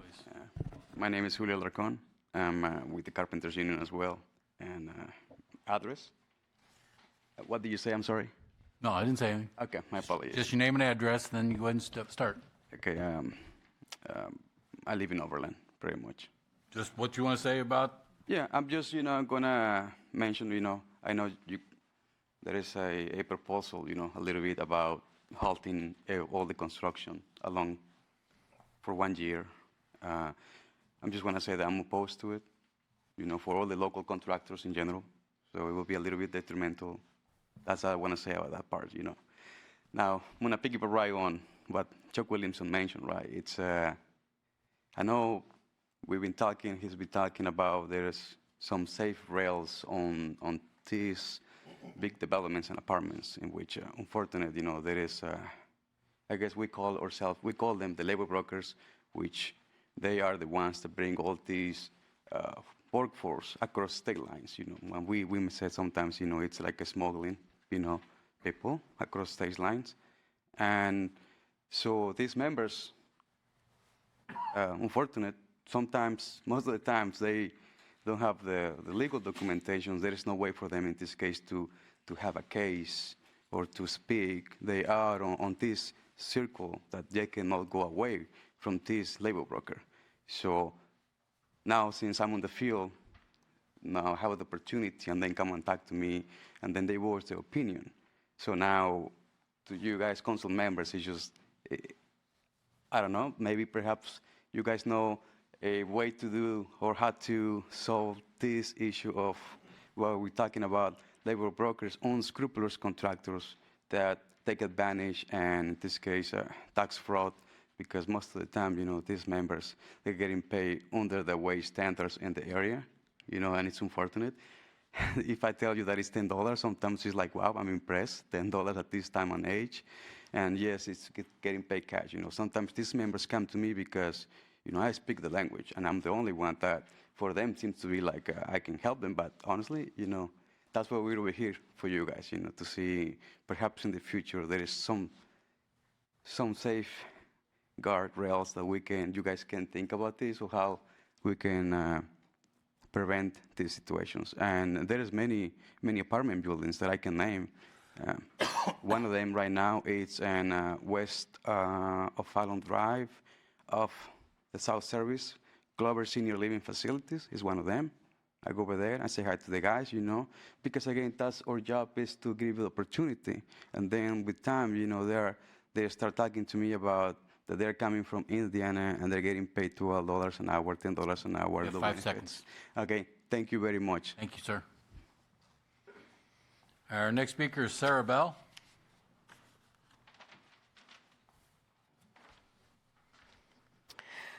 Good evening. My name is Sarah Bell, and I'm honored to speak on behalf of the St. Charles Realtors Association, where I serve as the president. With more than 2,000 members, we are the largest trade organization in St. Charles County. Many of our members live in O'Fallon and serve the residents of O'Fallon. Thank you for this opportunity to speak on the proposed moratorium and the impact it would have on the O'Fallon housing market. The St. Charles Realtors are opposed to Bill 7810. Our association supports responsible growth that enhances quality of life and ensures O'Fallon continues to be a welcoming and thriving place for residents. We know that a balanced housing market, one with a variety of housing types, is essential for families, workers, and the local economy. However, a moratorium that restricts or delays housing development would have serious unintended consequences. When supply is constrained, prices inevitably rise. This isn't theoretical, it's what we see in practice. In O'Fallon today, the median home sale price is around $370,000, and homes often sell quickly due to high demand. This dynamic affects more than just buyers. It also increases rental pressure because limited housing supply pushes more people into the rental market, which then tightens availability and keeps rents elevated. We see right now in O'Fallon, single-family homes leasing around $2,200 a month. Many essential workers, including nurses, teachers, first responders, and young families just starting their careers, are already finding it difficult to secure housing they can comfortably afford. It's also important to recognize that rental housing is a vital part of the solution. Apartments and other multifamily options provide flexibility and affordability for people in transition, those not yet ready to buy, and older adults seeking to downsize. These housing options contribute to the economic vibrancy of O'Fallon. Renters shop locally, dine at our restaurants, and support small businesses, generating sales tax revenue that benefits everyone. For reference, from the questions from the workshop, I can speak to residential land and the prices they are bringing in O'Fallon. 1 acre of vacant land in O'Fallon is anywhere from $50,000 to $70,000, and if you hit St. Paul, it almost doubles. Limiting housing supply through a moratorium may seem like a way to control growth, but it risks making housing less affordable, reducing opportunities for residents, and discouraging the kinds of investment that keeps O'Fallon thriving. We urge the council to continue to support policies that encourage balanced housing development, policies that ensure O'Fallon remains a strong, welcoming, and economically vibrant community for people at all stages of their lives. Thank you for your time. Thank you. And I usually don't do this, but Jeff, just to answer your question, this is zoned R1. This piece of property is zoned R1. Planning and zoning cannot, if it meets all the code and ordinances of the city of O'Fallon, correct me if I'm wrong, Mr. Attorney, that if they meet all the code and requirements of the city, we cannot deny them. Because what they're building, our R1, which is R1, they're 10,000 square foot minimum, 10,000 square foot lots. They're over that. So to answer your question, it's on the agenda tonight. There's no vote on it tonight. It's just on the committee and commission reports as advisor, saying, hey, this is what planning and zoning has done. So I understand that your question is, why can't we approve it? Well, the problem is it went through planning and zoning that did not come to the city council. Now, if it had a rezoning or something like that, or a conditional use permit or something like that, then it would come to us. But if it's just a straight R1 zoning and it meets all the code and requirements, there's nothing that planning and zoning or the city council can do. Am I correct, sir? Yes, sir. Thank you. Understood. And we all came here having hope to find out that there was no hope. So why did all of us waste our time? I'd be happy to talk to Mr. Stoyanov if he's still here when we're finished. Okay, thank you, sir. All right, brings us to ward reports. Ward 2. Thank you, Mayor. I just wanted to, so we had a lifetime resident of O'Fallon who recently left, Jamie Kronk, and I bet she's watching on TV here. And she had started something earlier in the year where she came up to every meeting and offered something positive that was going on in the city. And I want to kind of honor her by doing that again. I had the pleasure of attending Hanukkah at the police station last night. It was their 5th annual Hanukkah at the police station, and I just love the community and the Jewish culture willing to share with the public, you know, a little bit more about Hanukkah and what it means to them. And you know, I just wanted to, I believe we're in the 5th night of Hanukkah right now. So in addition to Merry Christmas and Happy New Year, I'd just like to wish everybody a happy Hanukkah as well. Thanks. Mr. Boyer. Yes, happy holidays, Merry Christmas, Happy New Year. Keeping on the positive note. Too bad I was not here last in the November meeting because the O'Fallon Theater Works had a play, nice Christmas play, and our IT director over there, shaking his head, played a prominent role. It was like life imitating art. His wife was the director, and that was actually part of the show, and he did a great job. You could get him to sing a song or two. He did a fabulous job. It was fun to watch. Also, in last month or this month, we met with the Senior Advisory Council. The Senior Fair is going to be March 11th, 2026. So those that are interested, put that down on your calendar. It's coming. Thank you. That's all I got. Mr. Cascala, Ward 3. Thank you, Mayor. I just want to start by wishing everybody a very Merry Christmas and Happy New Year. And I also want to address the people that I have not returned a call back from yet on Caledonia. I appreciate all the calls. I've reached back out to as many as I can. I have as much time as I'm putting as much time into it as I possibly can. But understand that I've heard your concerns and I've shared those with council. And I appreciate that the citizens are taking the time to stand up and voice their concerns or voice their opinions. And it's really exciting to see that level of excitement coming into something. You know, it makes me ponder things like the fact that we have an open candidate filing and we have several seats that are unopposed that have one person signed up or have no one signed up. It's I would love to see more people getting involved in government and stepping up. You know, all of us at one point were a concerned citizen, and we took that leap to do this. We didn't grow up in politics or anything like that. We decided to do this because we felt passionately about something. So my call is to get involved, to see where you can volunteer with the city, or maybe even serve in city council. Again, Merry Christmas and Happy New Year. Thank you. Word 4. Ms. Taylor.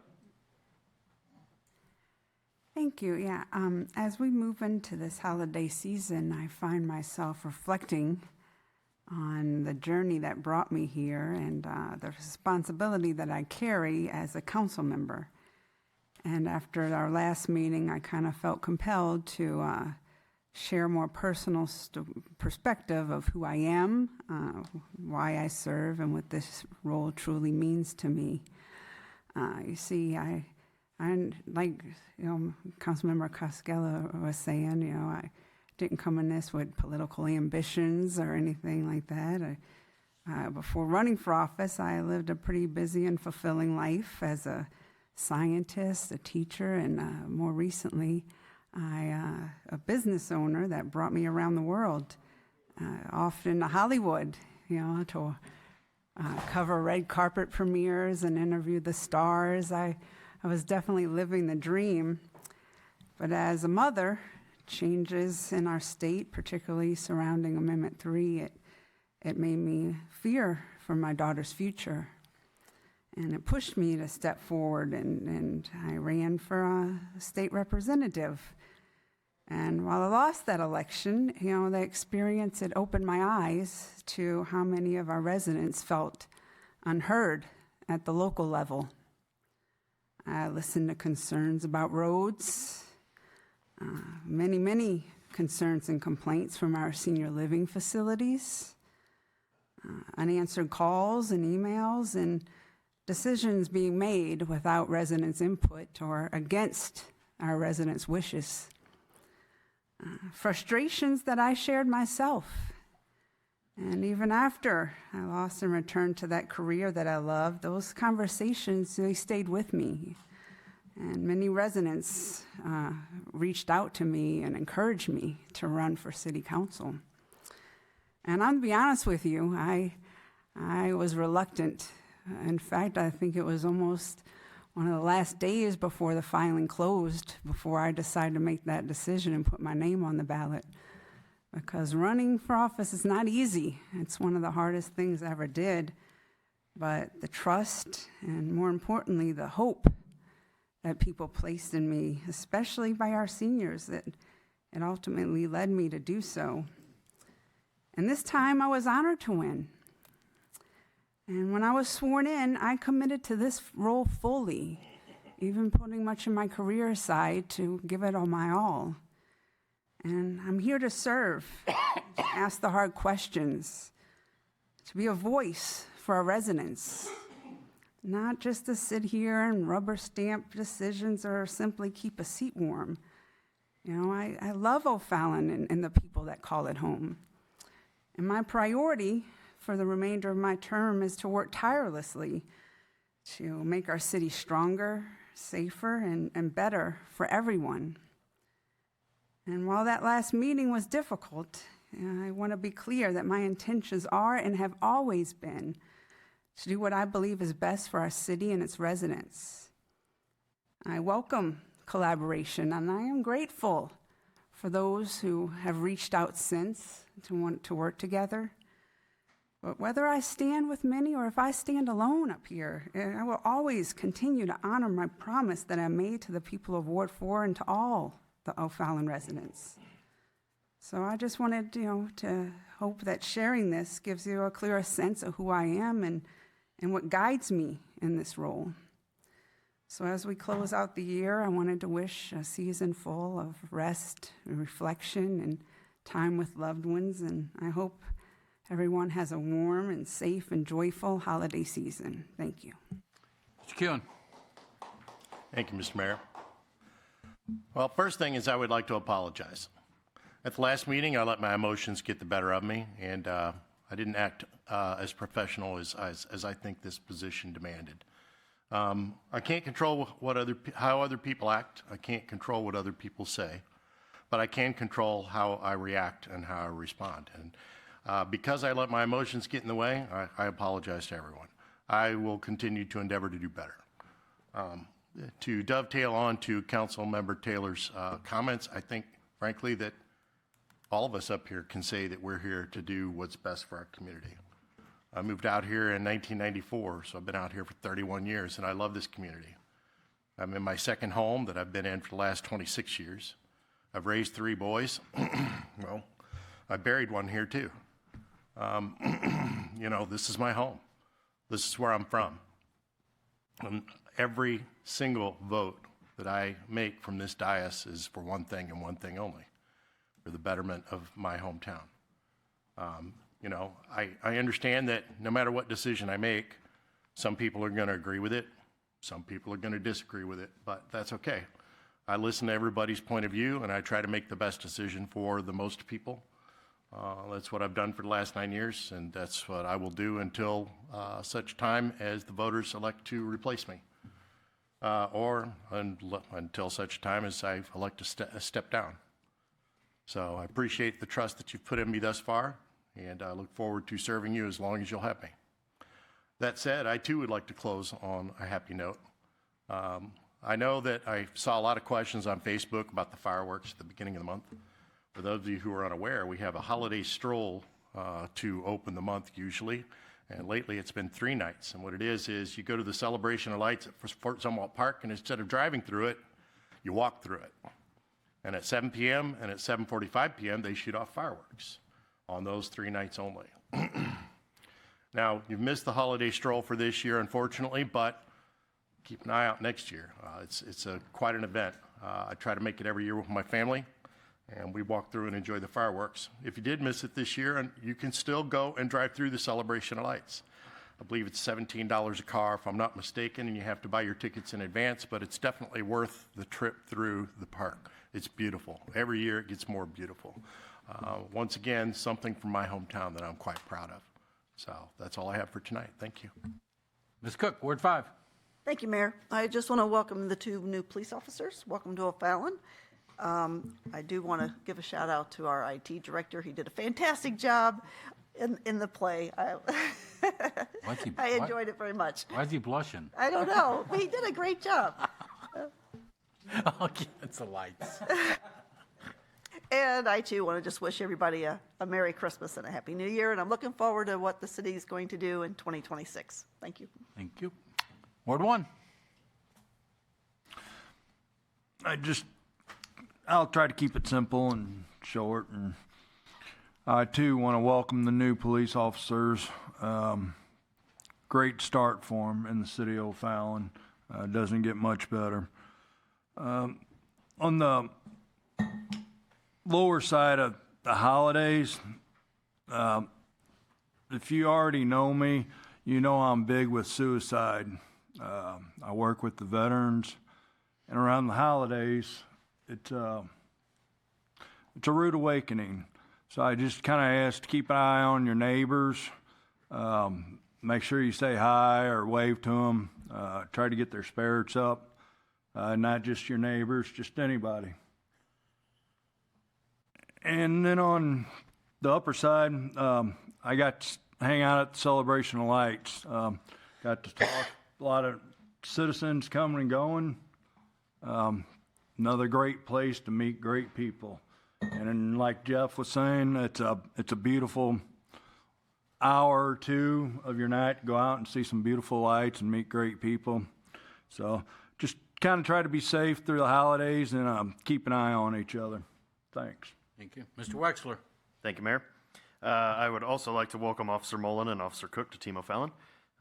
Look like they're going to be 2 great additions. And I'd like to thank the council for a great discussion at our workshop. I think that's what this council is all about. It's about being able to discuss our differences, very professional, and I think that workshop showed exactly what this council can do, and I think we need to continue that work right there. And Merry Christmas and Happy New Year. Thank you. Thank you. Mr. Snowden. Thank you, Mayor. I'd like to take a moment to acknowledge the contributions of 2 staff members who are reaching milestone anniversaries this month. Water operator Stephen Dorhoff has served our citizens for the last 20 years, and our planning and development director, David Woods, has been with us for 30 years.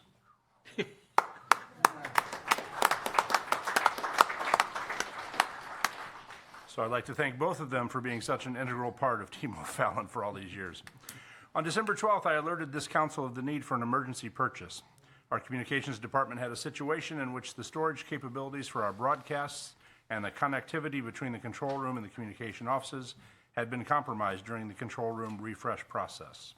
While we believed that the repairs might be done in time for this meeting, none of us wanted a chance that we would have a repeat of the November meeting in which the last few minutes of the meeting were cut off because of the lack of storage space. Therefore, I authorized an emergency purchase of $7,155 to ensure we had the needed redundancy that was not in place. This amount was available in the Communications Capital Improvement Project budget, so no further action will be needed to reallocate funds. And this should be considered my official notification to the council for the record. Congratulations are in order for Tony Machaka, our communications director, for having recently completed the Heartland Certified Public Manager Program through the University of Kansas Public Management Center. This program is a year-long commitment and represents 300 hours of classroom training in 7 core public service leadership competencies, along with completion of a capstone project. So great job to Tony for earning that.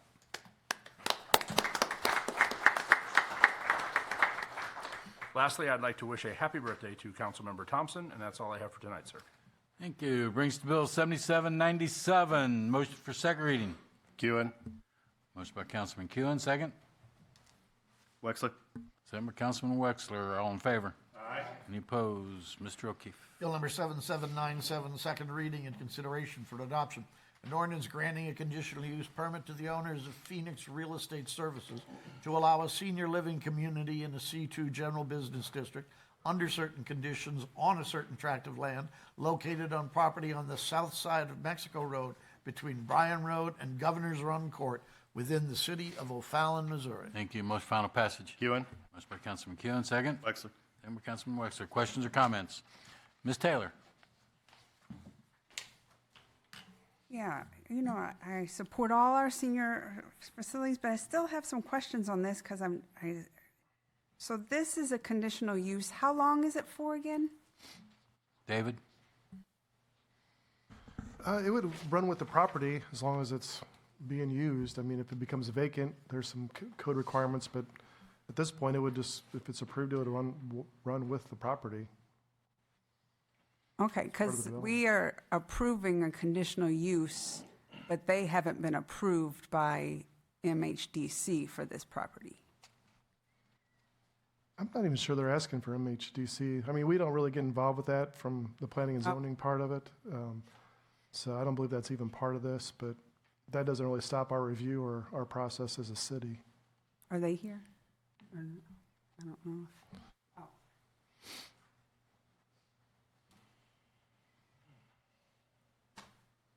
I can speak to that. Yeah.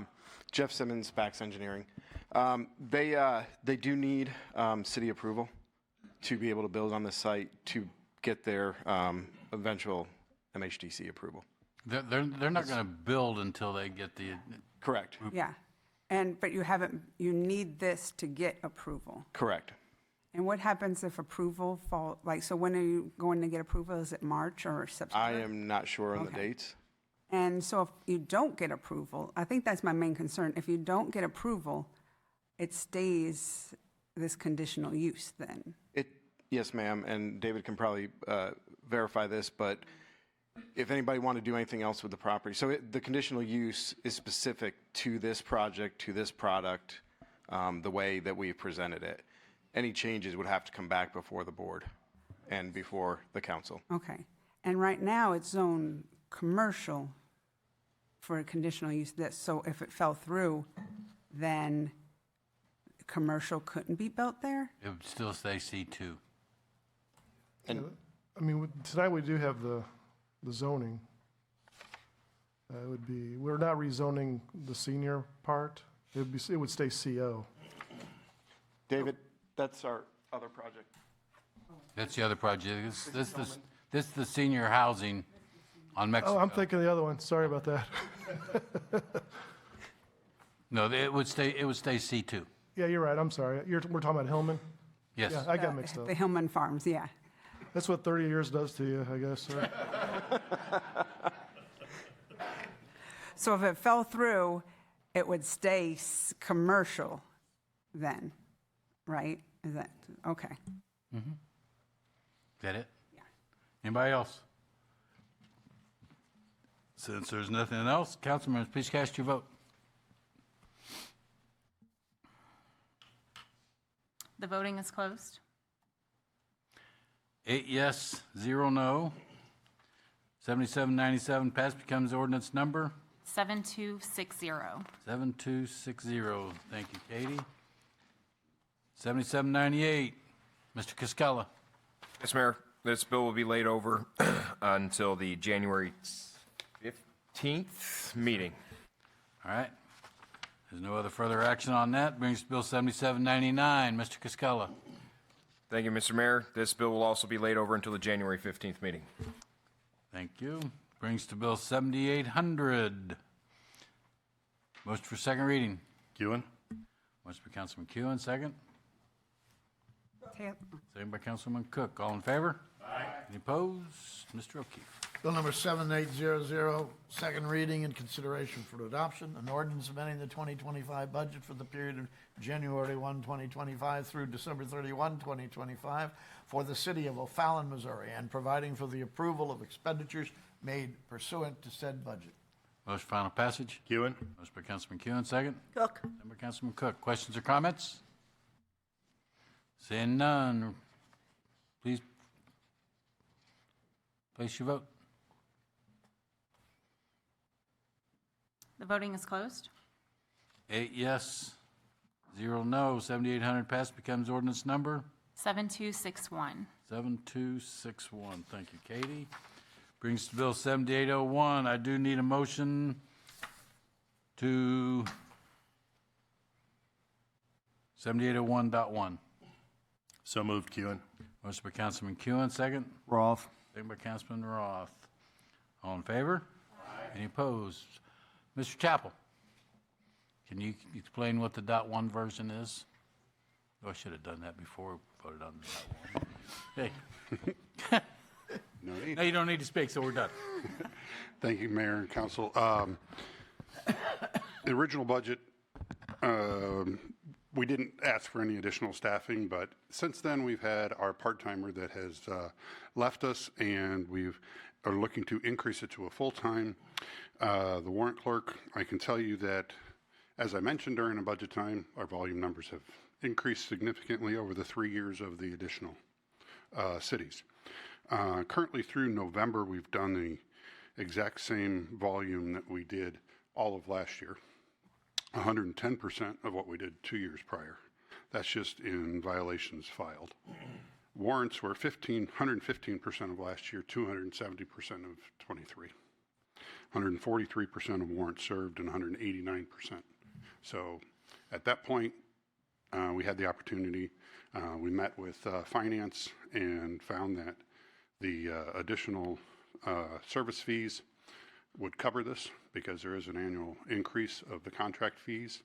And so since it is also a sensitive position, it was I don't have the capacity with the mules to have them to have multiple part-timers added. So it's better to up full-time and our part-time staff. Sorry, I talk with my hands. Our part-time currently is 30 hours, so increasing it is more cost-effective than bringing on a second full-time person at 30 hours. So second part-time. Part-time, sorry, yes. Yeah. Sorry. Questions for Jeff? Thanks, sir. I have a motion for second reading for 7801.1. Kewen. Motion by Councilman Kewen, second. Roth. Second by Councilman Roth. All in favor?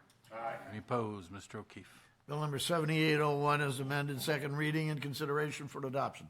An ordinance approving the 2026 budget for the period of January 1, 2026 through December 31, 2026 for the city of O'Fallon, Missouri, and providing for the approval of expenditures made pursuant to said budget. Thank you. Motion final passage. Kewen. Motion by Councilman Kewen, second. Roth. Second by Councilman Roth. Questions or comments? Please cast your vote. The voting is closed. 8 yes, 0 no. 7801.1 passed, becomes ordinance number 7262. 7262. Thank you, Katie.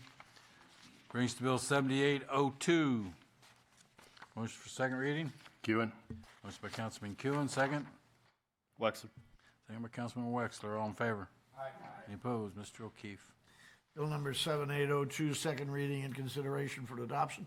An ordinance approving the capital improvement program for the period of January 1, 2026 through December 31, 2030 for the city of O'Fallon, Missouri. Thank you. Motion final passage. Kewen.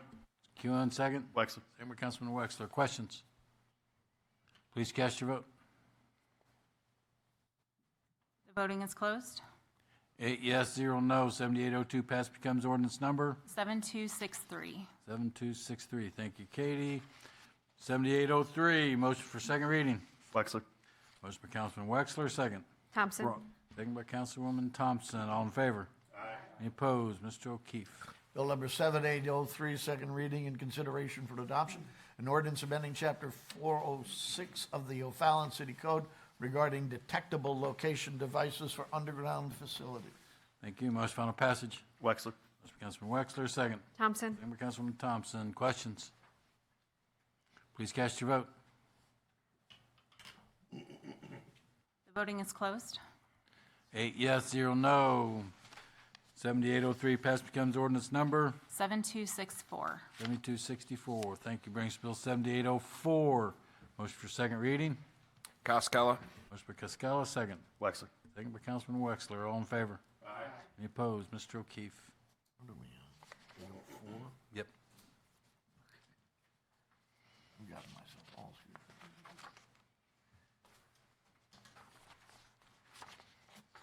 We're getting there.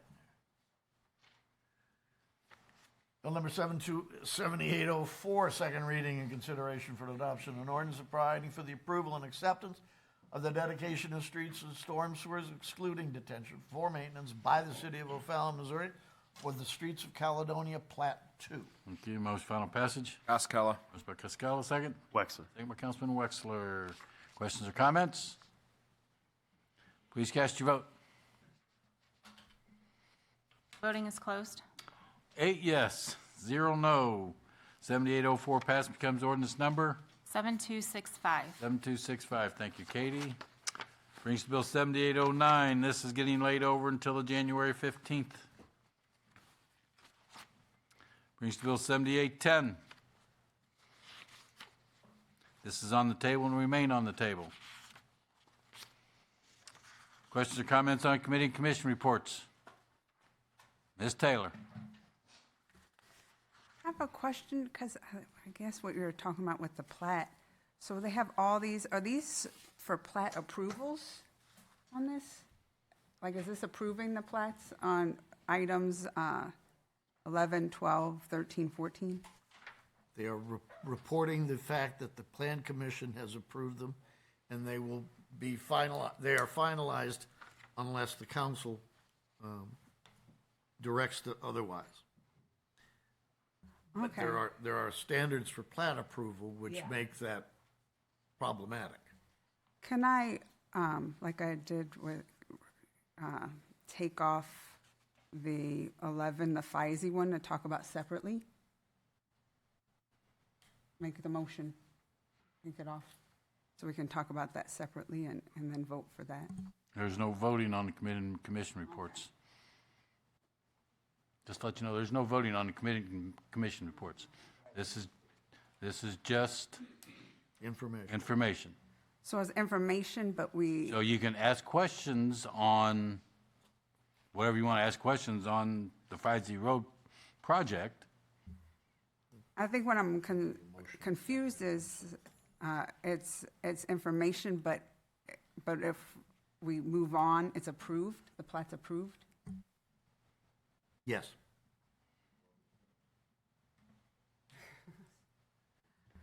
So can I take it off and request a vote? You can make a motion, and if there is a motion and second to do something with it, that would then be Okay. debated and voted on by the council.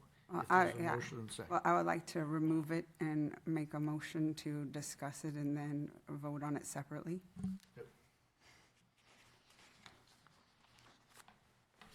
The motion would have to be to either refer it to return it to Plan Commission, or overturn the Planning and Zoning Commission's decision. Correct, Mr. Woods? Yeah, that's right. So if you want to make one of those motions, that would be, if I may suggest, that would Well, be. I would like to overturn then the decision. All right, so you would make a motion that the council take up the report from the Planning and Zoning Commission and reverse the decision of the Plan Commission. I think. Well, I wanted to vote on that, yeah, but I also wanted to discuss it. I mean, Well, then there'll be yeah. discussion on that motion. Okay. If there's a motion and second, then the motion is discussed. Can I make a motion to table that one? There's nothing to table because it's not an action item on the agenda. Okay, first, I would like to remove it to be a separate thing to vote on. No, there's no vote. what he's saying is if you want to make a motion to remove item, To reverse the decision. to reverse the decision and send it back to planning and zoning. I would like to make a motion to remove it. And reverse, send it back to planning and zoning. Okay? Well, I mean, we listened to, I'm sure you all got plenty of emails about it. I mean, you look at the attachments, you see all the emails, and he came and spoke about it tonight. And first, I just have a major problem. I had like a mayor-appointed advisory board has like the final say on projects of this magnitude without like the direct approval from elected officials who are like accountable, right, for our residents. So, I mean, he just told them with the plat that planning and zoning had to approve it no matter if they had problems with it or not because it set those certain standards. And then we don't even have a say in it because it's just really for the plat approval, right? So there's still many issues for our residents are concerned about, and many issues that, I mean, he was here, that he said he did not feel heard. He did not feel that his concerns and the other concerns of the residents were met.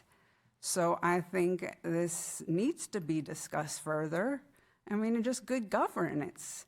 I know they tried to set up a meeting, and I heard Councilmember Kuhn helped them, talk with the planning and zoning.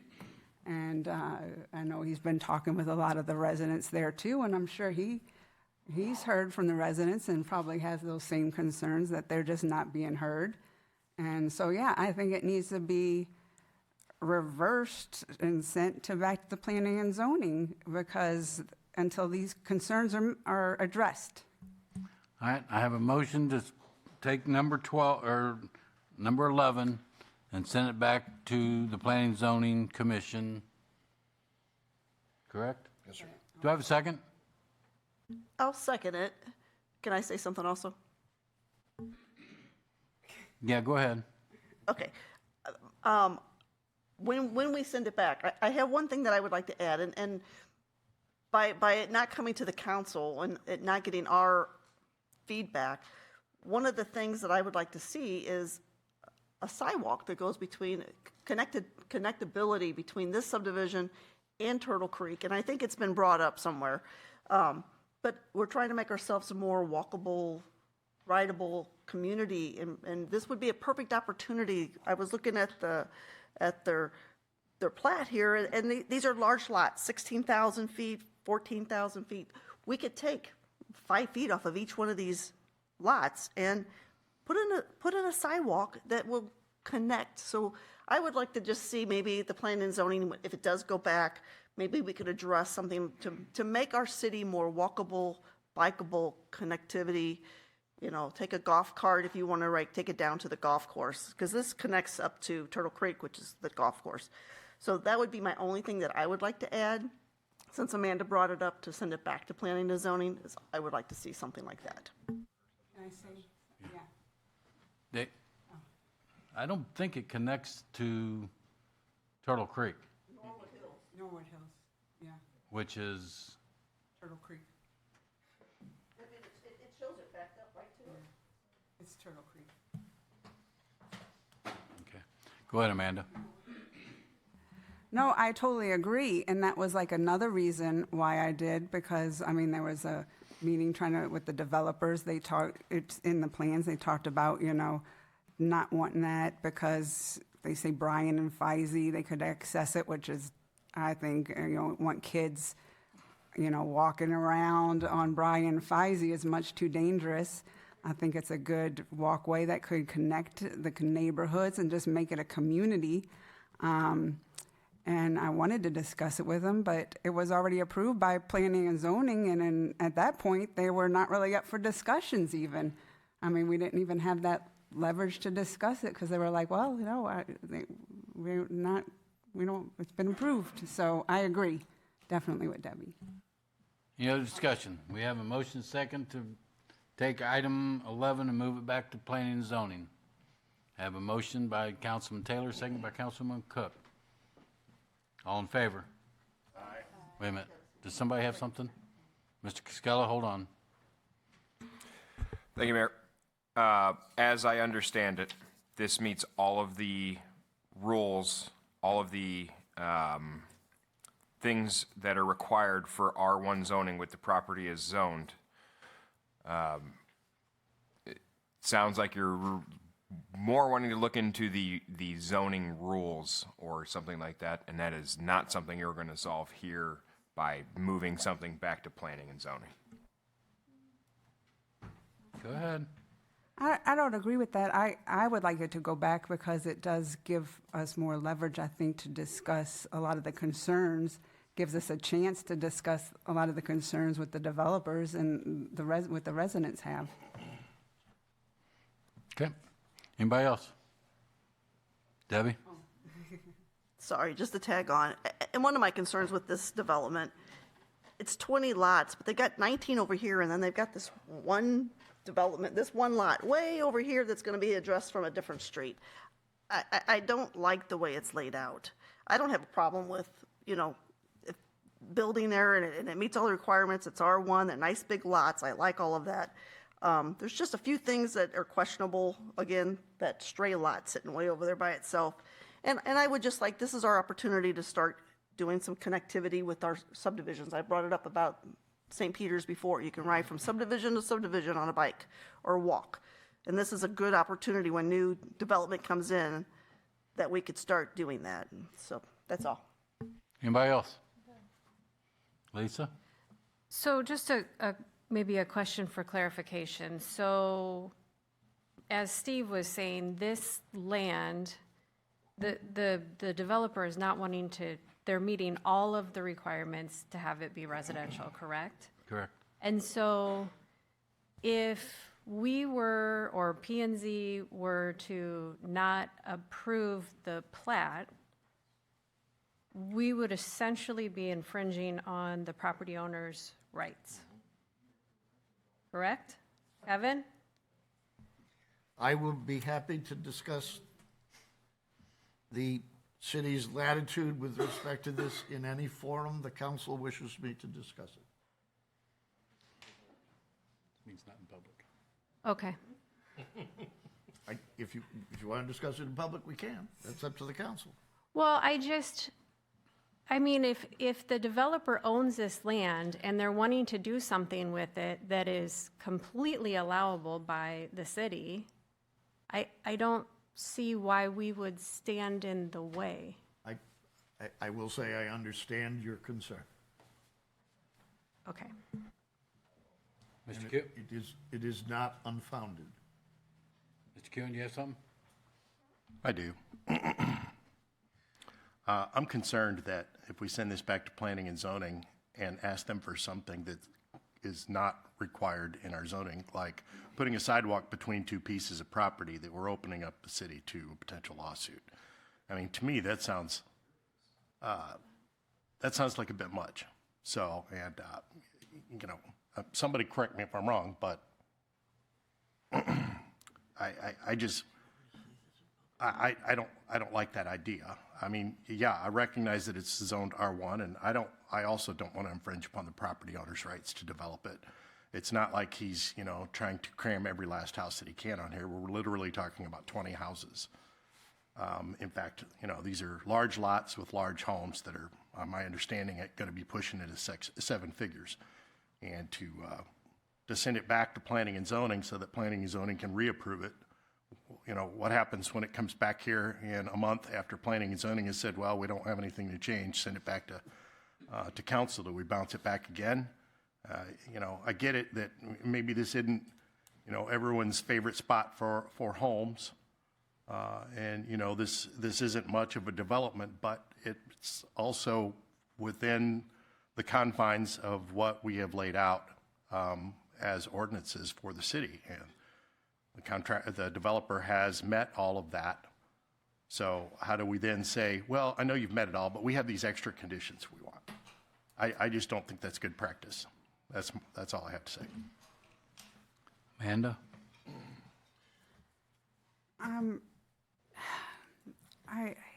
I just, there's many, well, first of all, I feel like we need to change something if we can't even have a say in the development because planning and zoning has to approve it. I mean, I know as far as the council, we have many reasons we can deny it, all right? If it doesn't fit in the comprehensive plan, if it doesn't,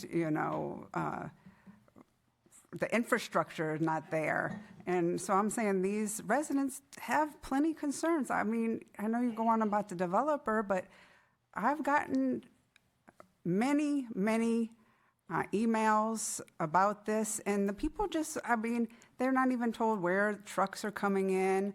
They're already having, I mean, I know you know that they're already having all kind of traffic issues, speeding issues through there, trouble getting out of their neighborhoods. These are things that they talked about. But I mean, if we're in the position now where anything that planning and zoning approves something and we don't even get a say in it, then I think something needs to be changed. I mean, that's baffling for me. I mean, we're elected officials and accountable to these residents, and yet here the decisions are being made by an appointed board that's just a recommendation board. I don't get it. Anybody else? Have a motion and a second.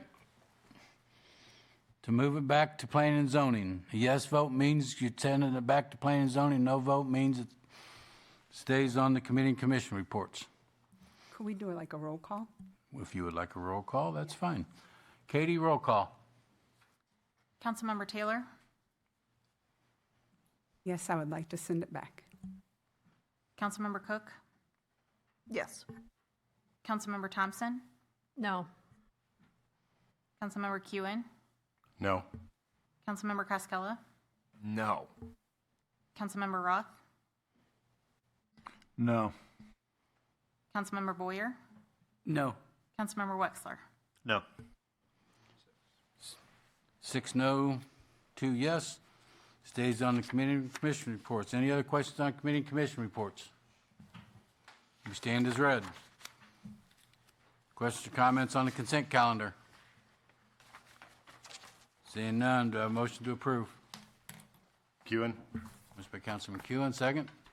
Roth. Second by Councilman Roth. Councilman, please cast your vote.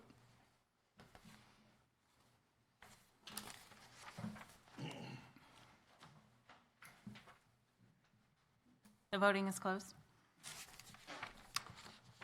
7 yes, 1 no on the consent calendar. Motion passes. Next is a unified public hearing and public comment for the rezoning of a certain tract of land and a conditional use permit for property located on the south side of Mexico Road between Old Canals Road and Canals Road within the city of O'Fallon, Missouri. You would give us your name and address for the record, please. Yes, sir. Good evening, council members and mayor. Jeff Simmons with Bax Engineering. We are here tonight, hopefully for the last time, on the property at the intersection of Mexico and Canals Road. I say that because this has been before the council and planning and zoning and meetings with the residents several times. They proposed a neighborhood market at one point, luxury apartments that did not even get past the meetings with residents, multifamily with a convenience store, and we're here tonight. And there was another option for a two-family product with a speculative commercial drive-through, potentially a coffee shop. We're here tonight to present a combination of a two-family development along with a conditional use permit, seeking a conditional use permit on the commercial portion of the property that we are not rezoning for a senior living.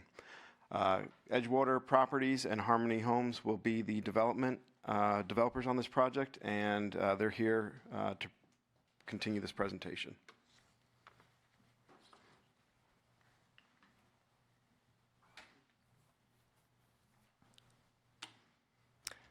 Council members, mayor, city staff, thank you for the opportunity.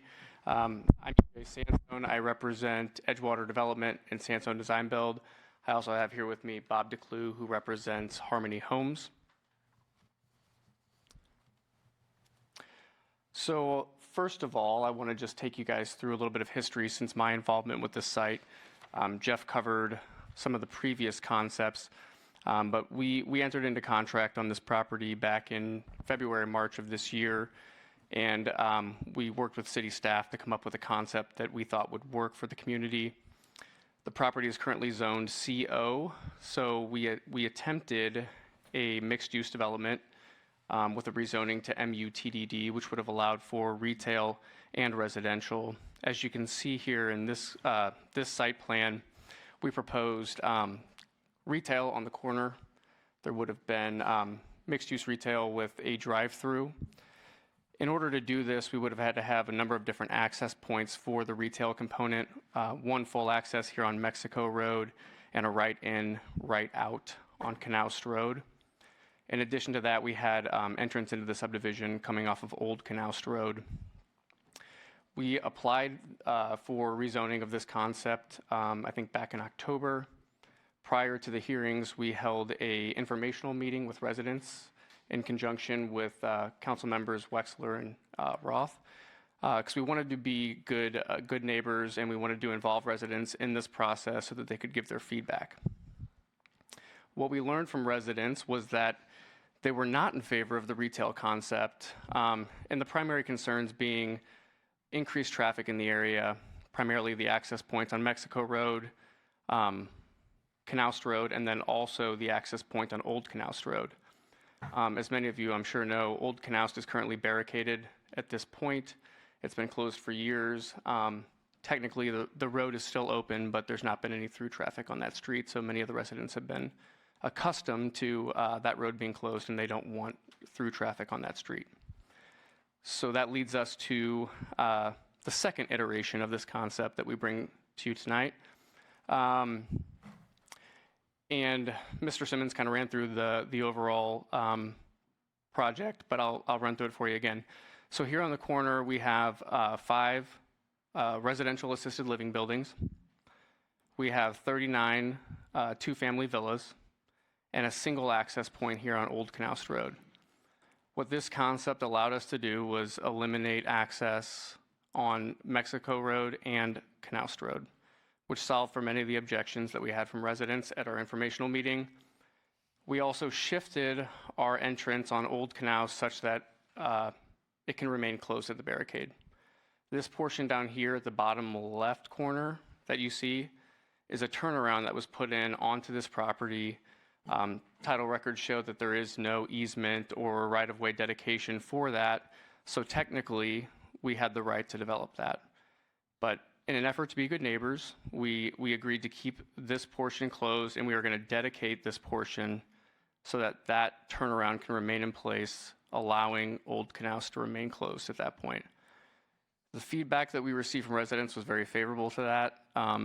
They very much like this concept more than the other one, so we bring it to you tonight excited for this concept. We feel that the process has worked. We listen to residents, we listen to staff, we listen to council members, and I think we have a concept here that is a great fit for the community. It doesn't impact negatively the surrounding neighborhoods, and it also serves the community need. It provides housing for independent living for seniors and also assisted living for seniors.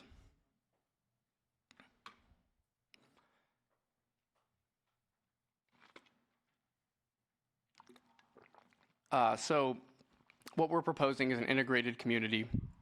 The villas will serve 55 and older residents that are independent and want to live on their own.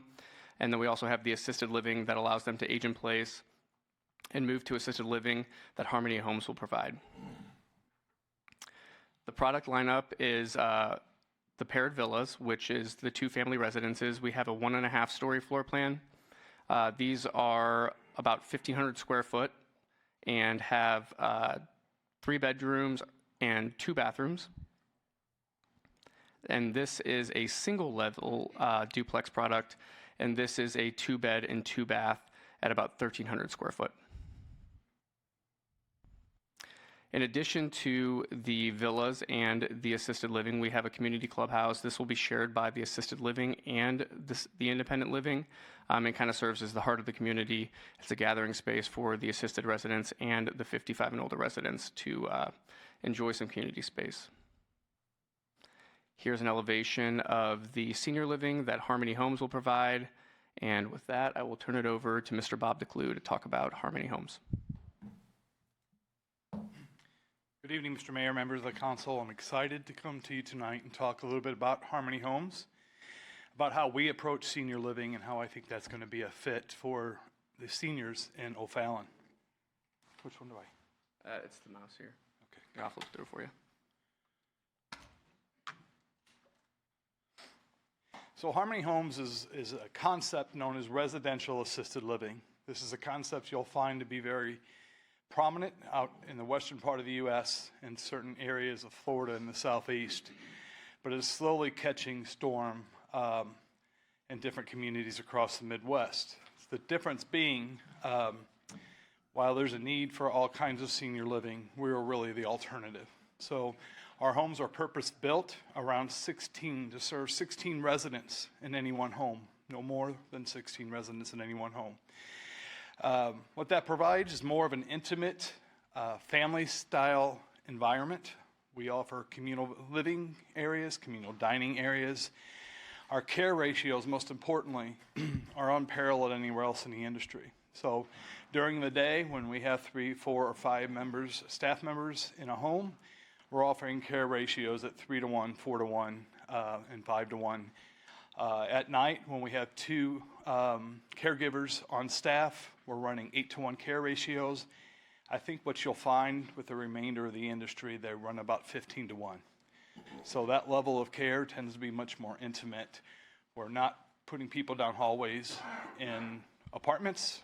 We're bringing them together in essentially a 16-bedroom ranch home. You can go ahead and go to the next one. Just to talk a little bit about demand, I know there was another community that was planned for O'Fallon that was discussed. I think this chart kind of lends to what we're seeing currently from the demand curve of the baby boomer generation. We have about 10,000 seniors a day turning 65. And while, by 2060, we'll see that demand invert slightly, you're actually going to see subsequent generations that are larger. So we have a real crisis on our hands as far as the lack of development of senior beds. I think we're seeing that everywhere, and certainly we believe we see it here in O'Fallon. Councilwoman Taylor, to your earlier question, we are in the process of attaining our certificate of need with the state of Missouri. We do believe we've met all requirements of demand to receive that CON. So, point of all that being is that we do believe that the seniors in O'Fallon are seeking additional assisted living and memory care options.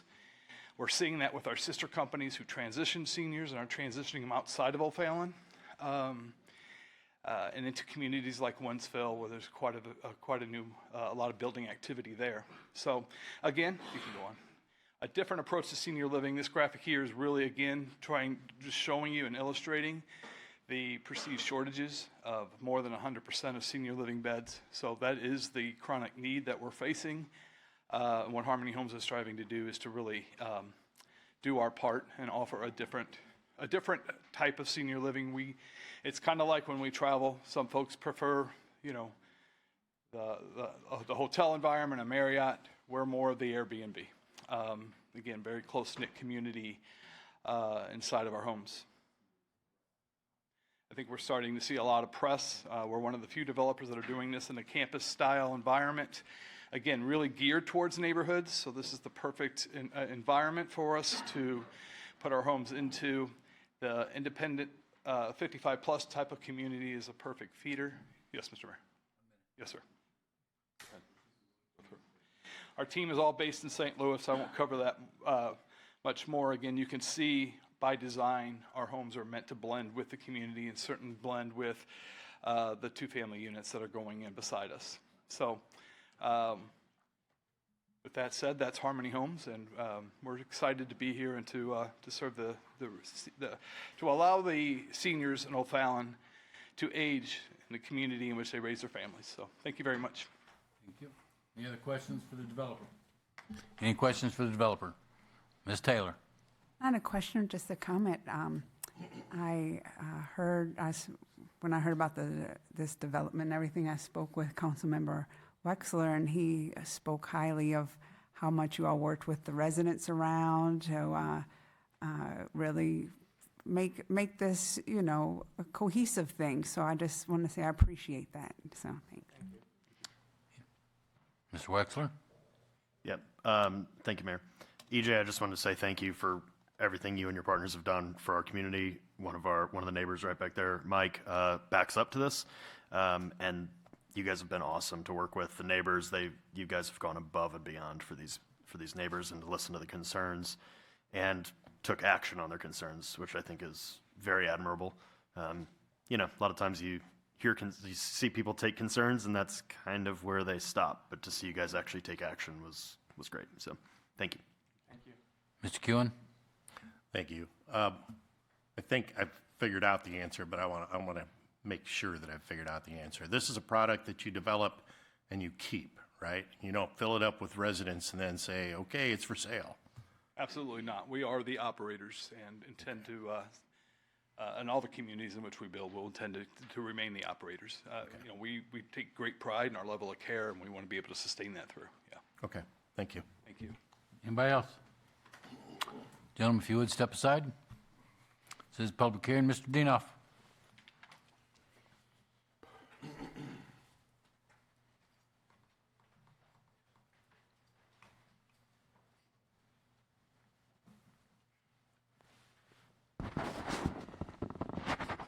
Going back to last week, Give us your name and address for the record, please. Sure.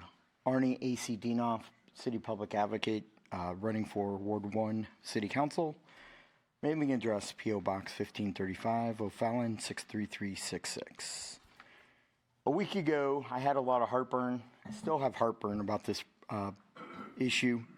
I spoke before the Planning and Zoning Commission. The mayor and I got into a disagreement of what we should do. If we should be going after economic development or we should be going after more residents. Well, clearly on the agenda tonight, you want to put a measure on the April ballot to annex on Highway N. So it's going to be interesting to see exactly what the plans are, if that's going to be commercial or residential. We are currently at a tipping point in our city government. We're at a tipping point. We're at a crossroads. We need to follow some type of civility and some type of comprehensive plan. As you all recall, within the last several years, we spent $138,000 on a professional consultant to develop a comprehensive zoning plan. Your own economic development director has told you over and over and over and over, stop giving up the large parcels to residential, because we're giving away our future. We're giving away our future revenue drive of economic development. We're giving away huge parcels citywide, and it needs to come to an end. Those large parcels, like to attract a Costco, are dwindling each and every month before the Planning and Zoning and the City Council, which violates Chapter 89 of the Missouri Revised State Statutes governing Planning and Zoning Commissions and City Councils. They're for recommendation purposes only. We need to find alternatives to find new sales taxes. And I hear the residents' concern, I get it, but it's also on a major public thoroughfare that we get East-West Gateway funds to renovate and to resurface Mexico Road. I'd like to see some type of mixed use of residential, office, medical, low-key issues at this intersection. Frontage along Mexico and Canast should offer retail opportunities similar to the across the street, the southeast corner of Mexico and Canast. We need a balance of commercial and residential, no doubt about it. You have And this 15 City Council seconds. keeps caving in. Is Missouri Housing Development Commission money going to be used? It was stated yes. Missouri Housing Finance Board monies, yes. We need consumer protections for utilities and community issues. No tax Dinoff. credits Mr. Dinoff. and no Time's tax up, sir. abatement. Thank you. Next speaker is Mr. Anderson. He only still only gets 3 minutes. I'm Tom Anderson. Come up to the microphone first, sir. I'm Tom Anderson Real Estate, representing the Ifrig family. And Pick up the microphone. can you hear me now? Yeah. And a lot of things the gentleman said back here. One thing, this property's been went in front of this planning and zoning 3 times, and they tried to put a Walmart there, and they didn't let that happen. So what the family's doing in supporting this project is taking concern of the community, what they want, and what the community wants. So they're here supporting this. They've been 3 times, hopefully 3 times the charm. Herb, Mary, Linda, and Jesse Ifrig have owned that ground for probably 100 years. And they sold the ground and behind there to Barra in 1997. And thinking that would be commercial, but things have changed. And I believe this is the best for the location, the families behind it, and I appreciate your consideration. Thank you. Thank you, sir. Next speaker is Mr. Lickenhouse.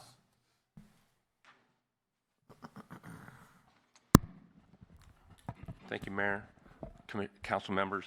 Bill Lickenhouse, Lickenhouse Properties, 410 Crestview Drive. And my commercial lot is only a ½ acre. You can get a lot of commercial lots on all the ground we still have left. I just wanted to touch on a couple of things said earlier, but also set the record straight. Yes, we have worked with the residents. Been actually 10 years now. There's been a lot of things proposed. The Walmart everybody knows about, a gas station, strip center, apartments, townhomes.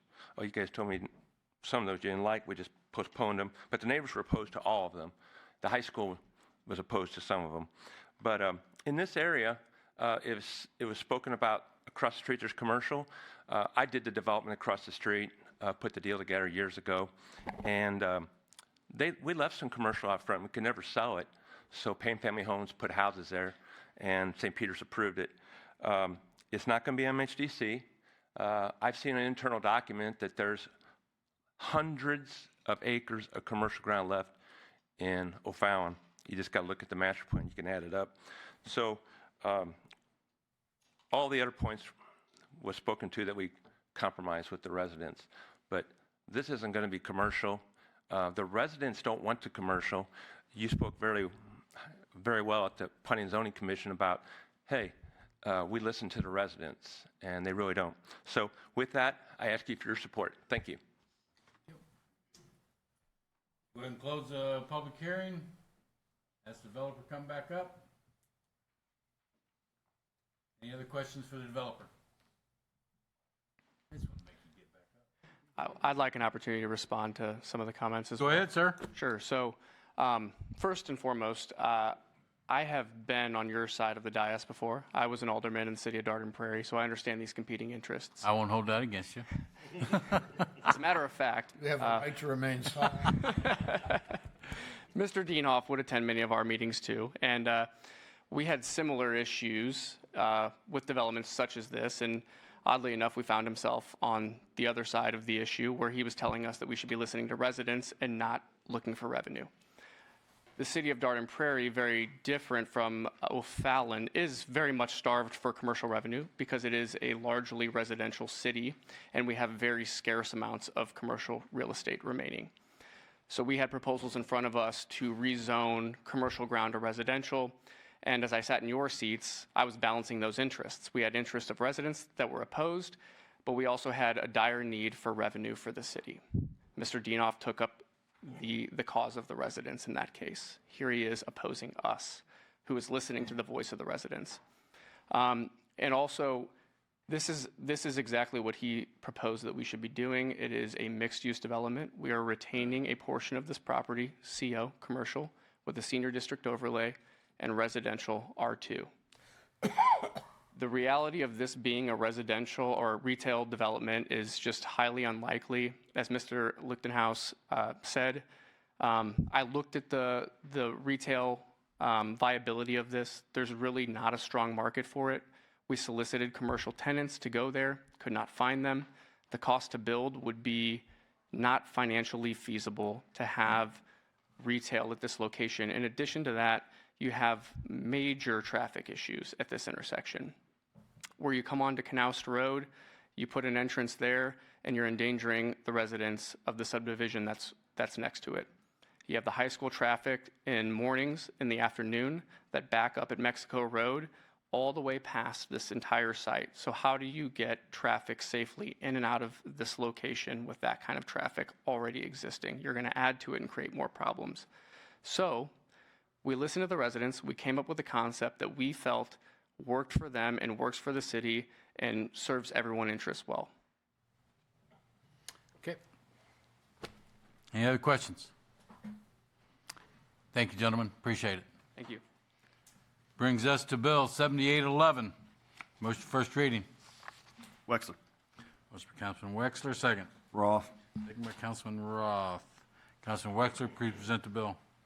Bill number 7811, an ordinance providing the rezoning of a certain tract of land located on the south side of Mexico Road between Old Knaust Road and Knaust Road, owned by the Philip J. Ifrig Family Property Trust from CO Office District to R2 Family Residential District.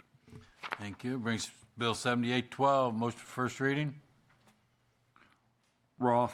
Motion by Councilman Roth, second. Wexler. Second by Councilman Wexler. Councilman Roth, please present the bill. Bill number 7812. An ordinance granting a conditional use permit to the owners of Harmony Homes to allow a senior living community in a CO office district under certain conditions to do a certain tract of land located on the south side of Mexico Road between Old Knaust Road and Knaust Road within the great city of O'Fallon, Missouri. Thank you. Next is a public hearing to consider approving a petition to establish the Playfield Commons Community Improvement District pursuant to section 67.1401 -671571 of the United State Statutes of Missouri, creating a Playfield Commons Community Improvement District as a political subdivision, directing the city clerk of the city of O'Fallon to report the creation of the CID to the Missouri Department of Economic Development, approving a cooperation agreement and authorizing certain other actions. Who wrote that? Not me. Good evening, everyone. Thank you so much for your time. My name is Nick Hartzler. I am a senior project manager of credits and incentives with Steadfast City Economic and Community Partners. Nick, hold on. Yes, sir. Mr. Dienoff, if you're going to make a conversation, please go outside. We're still holding a public hearing. Go ahead, sir. Thank you. With Steadfast City Economic and Community Partners, we're an in-town consulting firm that we've been hired by the developer to kind of help them oversee this project with regards to all of the credits and incentives for it. I'll give a little bit of overview of the overall project and then go into more specifics on the Community Improvement District. This project has been a long time coming to get to this point, which is very exciting. Which is to say it is a mixed-use development occurring near the intersection of Bryan Road and Veterans Memorial Parkway. Its main focus is on a youth sports complex that's 160,000 square feet. It'll also feature a dual-branded hotel with 167 rooms under both a Spring Hill flag and a Town Place flag, as well as having approximately 40,000 square feet of new retail coming in. This is going to be a centerpiece for youth sports in not just the region, but for across the whole Midwest. It will have 8 basketball courts that can double as 16 volleyball courts. Additionally, it'll have 2 indoor turf fields and concessions on site, and then kind of the retail component will have retail and food establishments to serve those coming in to visit. It's expected to generate about 640,000 annual visitors just from the youth sports complex itself, and is really looking to become a new economic engine for the city of O'Fallon. The challenge with it is that youth sports complexes are extremely difficult to finance by themselves. They come with both extremely high capital costs. The 160,000 square foot youth sports complex alone is estimated to cost $37 million. Additionally, they don't generate a lot of revenue to offset that capital investment. Lenders generally view these as high risk, and so they're kind of averse to provide large loans for them, which requires developers to put up a lot of equity into the project.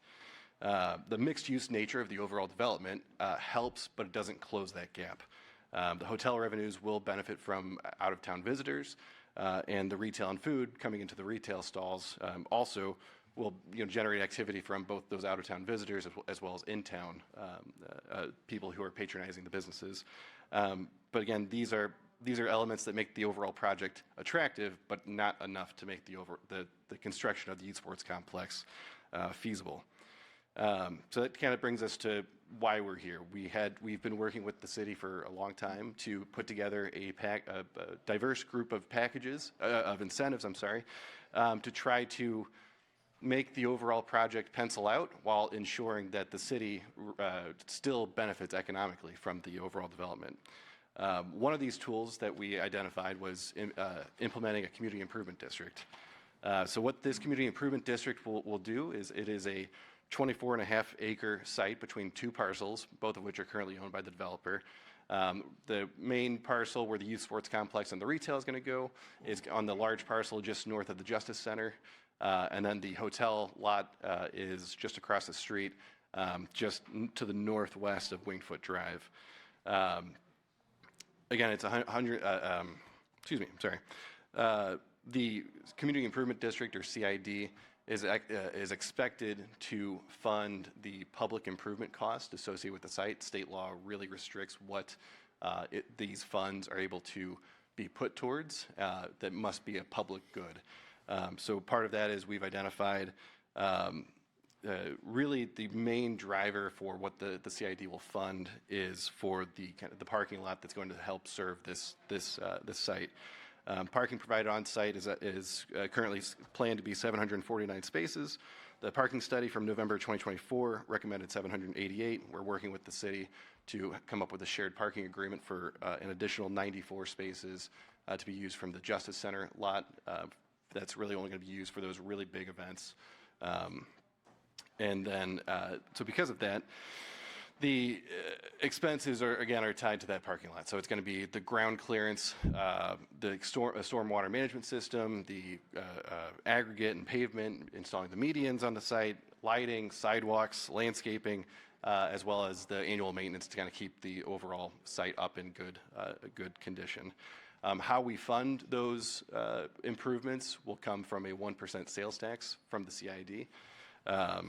That sales tax over a 27-year term is currently estimated to draw $12.5 million, which will help fund the public improvement cost. So that's community improvement districts are really a great incentive tool for these type of projects for a couple of reasons. One, it is a tax additive incentive, which means that only those who patronize these businesses are going to be the ones paying for these incentives. This tool also is, as I mentioned before, that these projects are extremely difficult to finance. This is a key financing tool that allows the developer to kind of match up over the overall capital stack.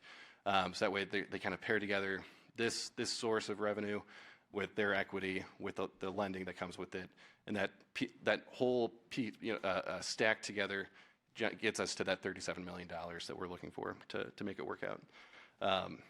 With that, I'm happy to answer any questions about the Community Improvement District. Questions for Nick? If you would step aside, this is public hearing. Mr. Dienoff.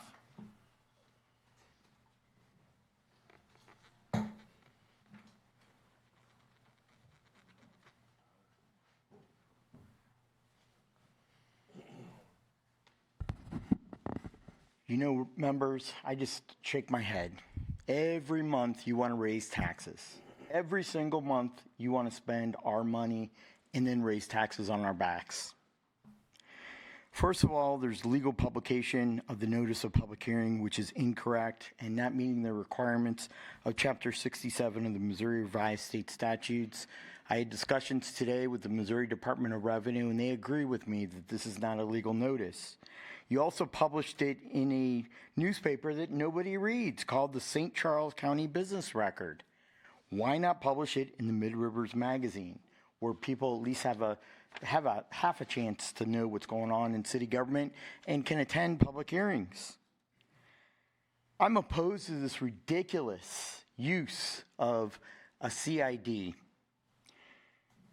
The attorney just said these do not generate a lot of revenue. So why should we be funding entrepreneurs on the backs of taxpayers and visitors? We're going to price ourselves out of the market. We're going to be too high in taxes that everybody's going to boycott O'Fallon because they can't afford to shop here or eat here or stay in a hotel here. This is not the corporate welfare mecca of the Midwest or America. Andy Patel from Cape Girardeau, fund your own entrepreneur endeavor development on your own dime because our sales taxes are getting out of control.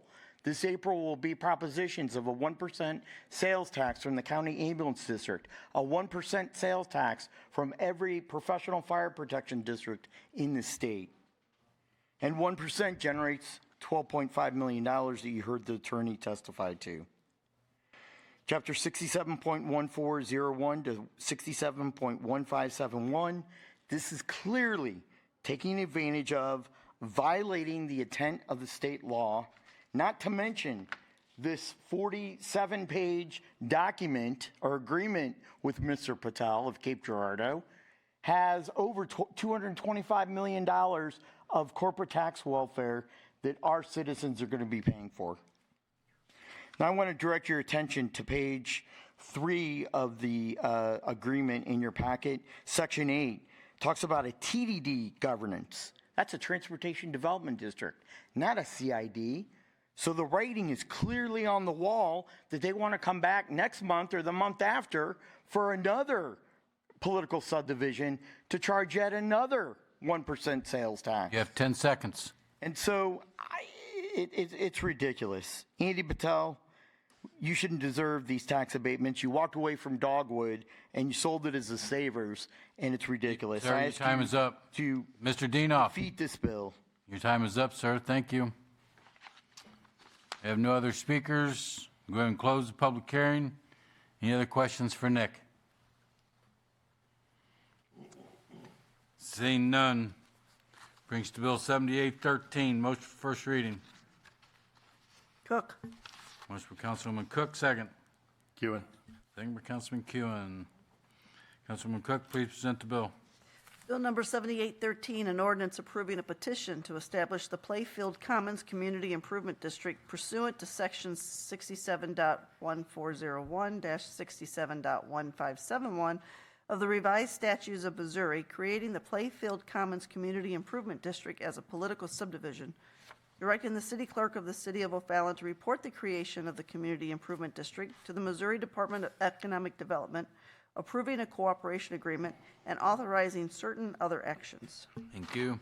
Next is a public hearing to consider approving the petition to establish the 1155 Technology Drive CID District pursuant to section 67.1401 through 67.1571 of the revised state statutes of Missouri, creating the 1155 Technology Drive Community Improvement District as a political subdivision, directing the city clerk of the city of O'Fallon to report the creation of the Community Improvement District to the Missouri Department of Economic Development and approving a cooperation agreement authorizing certain other actions. Nick?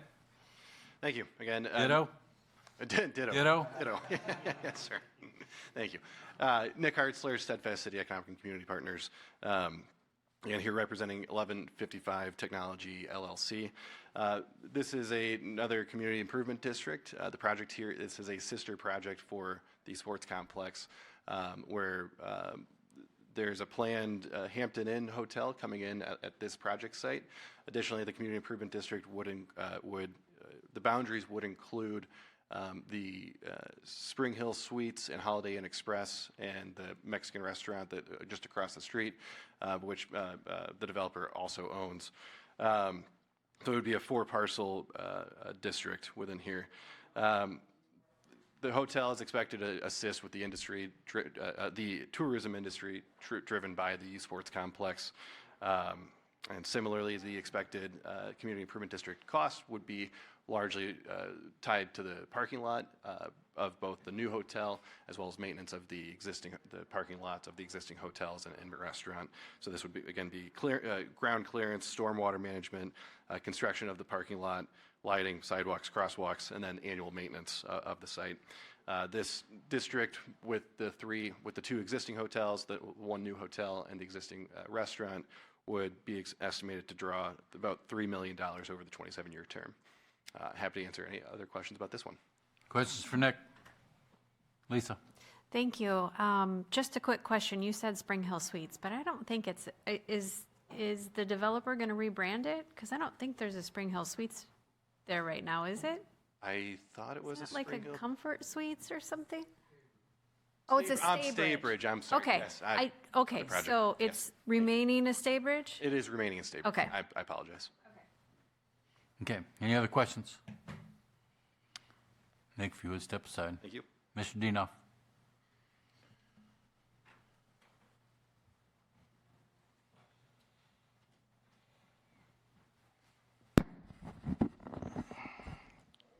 You know, this is unbelievable that we're backing a Cape Girardeau resident over our own residents. Andy Patel of Cape Girardeau, also, you gave him a huge tax abatement on Missouri Highway K with Dogwood. Now he's abandoning that project. Why should we be paying a 1% sales tax to pay for Mr. Patel, his engineering cost, his design cost, his private road cost, his parking lots, his lighting of the building and the parking lots, his landscaping, his signage, his building infrastructure, and materials, which are going to give him sales tax exemption as part of the agreement for all his materials? It gets ridiculous after ridiculous. You know what? I'm going to Channel 4 and Fox 2 and ask them to do an investigative report on Mr. Patel and the corporate welfare that you're giving him, because our 100,000 residents deserve to know that you're giving away the farm and you're giving away the store. Now, this community improvement district, the legal publication notice of hearing, also is incorrect, and you publish it in an obscure newspaper that nobody reads or subscribes to in O'Fallon. And one of these hotels is built. Right here's an actual photo of the built hotel. And now we're paying for him to operate where he makes profits off of residents and visitors to our city. There's no attached schedule to the cooperation agreement. And as a matter of fact, this project is 5 to 7 miles from our O'Fallon police station and really doesn't have any impact on what's going to go on at the 20 acres next to the O'Fallon Law Enforcement Center on Bryan Road. There's just a lot of things in here that are ridiculous. Again, it talks about a CID and a TDD. So next month, you're going to come back and ask for a TDD also in addition to a community improvement district. Hold harmless. Our city's on the chopping block. Liability if something goes wrong and these bonds or industrial revenue bonds aren't paid back or made payment in a timely fashion. Folks, we're going to go through a recession this winter. We're going to go through a housing market decline, I believe.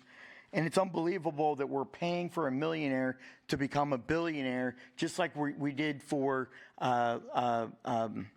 Maya Rose LLC. You have 25 built seconds. Apartments in Darden Prairie and O'Fallon on the backs of residents for tax abatement. This is a ridiculous use of the law. You are raking our residents over the coals and should be ashamed of yourselves. I ask you to defeat this bill. Thank you. We have no other speakers, so we'll go ahead and close the public hearing. Any other questions for Nick? Seeing none, brings us to Bill 7814. Motion for first reading. Kewen. Motion by Councilman Kewen, second. Costello. Second by Costello. Councilman Kewen, please present the bill. Thank you, Mr. Mayor. Bill number 7814, an ordinance approving a petition to establish the 1155 Technology Drive Community Improvement District pursuant to section 67.1401 through 67.1571 of the revised statutes of Missouri, creating the 1155 Technology Drive Community Improvement District as a political subdivision, directing the city clerk of the city of O'Fallon to report the creation of the Community Improvement District to the Missouri Department of Economic Development, approving a cooperation agreement, and authorizing certain other actions. Thank you. Brings to Bill 7815. Motion for first reading. Cascola. Motion by Cascola, second. Roth. Second by Councilman Roth. Councilman Cascola, please present the bill.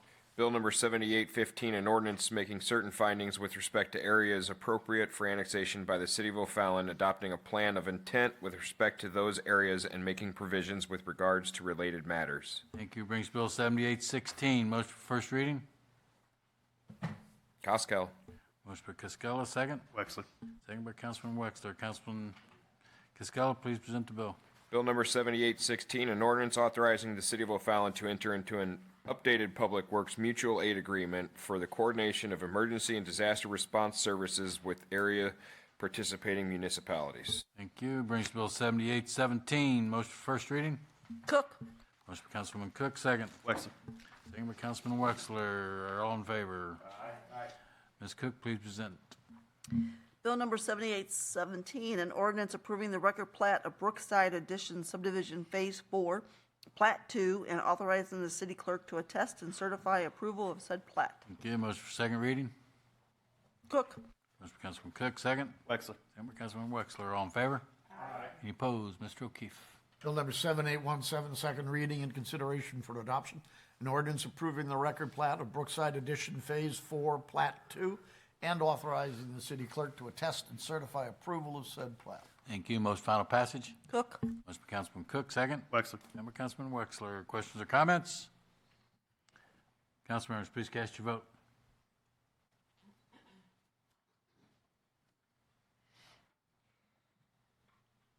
The voting is closed. 8 yes, 0 no. 7817 passed, becomes ordinance number 7266. 7266. Yep. Thank you. Questions or comments on Resolution 1218, 2025A? Seeing none. Motion second to introduce. Thompson. Motion by Councilman Thompson, second. Cascola. Second by Cascola. All in favor?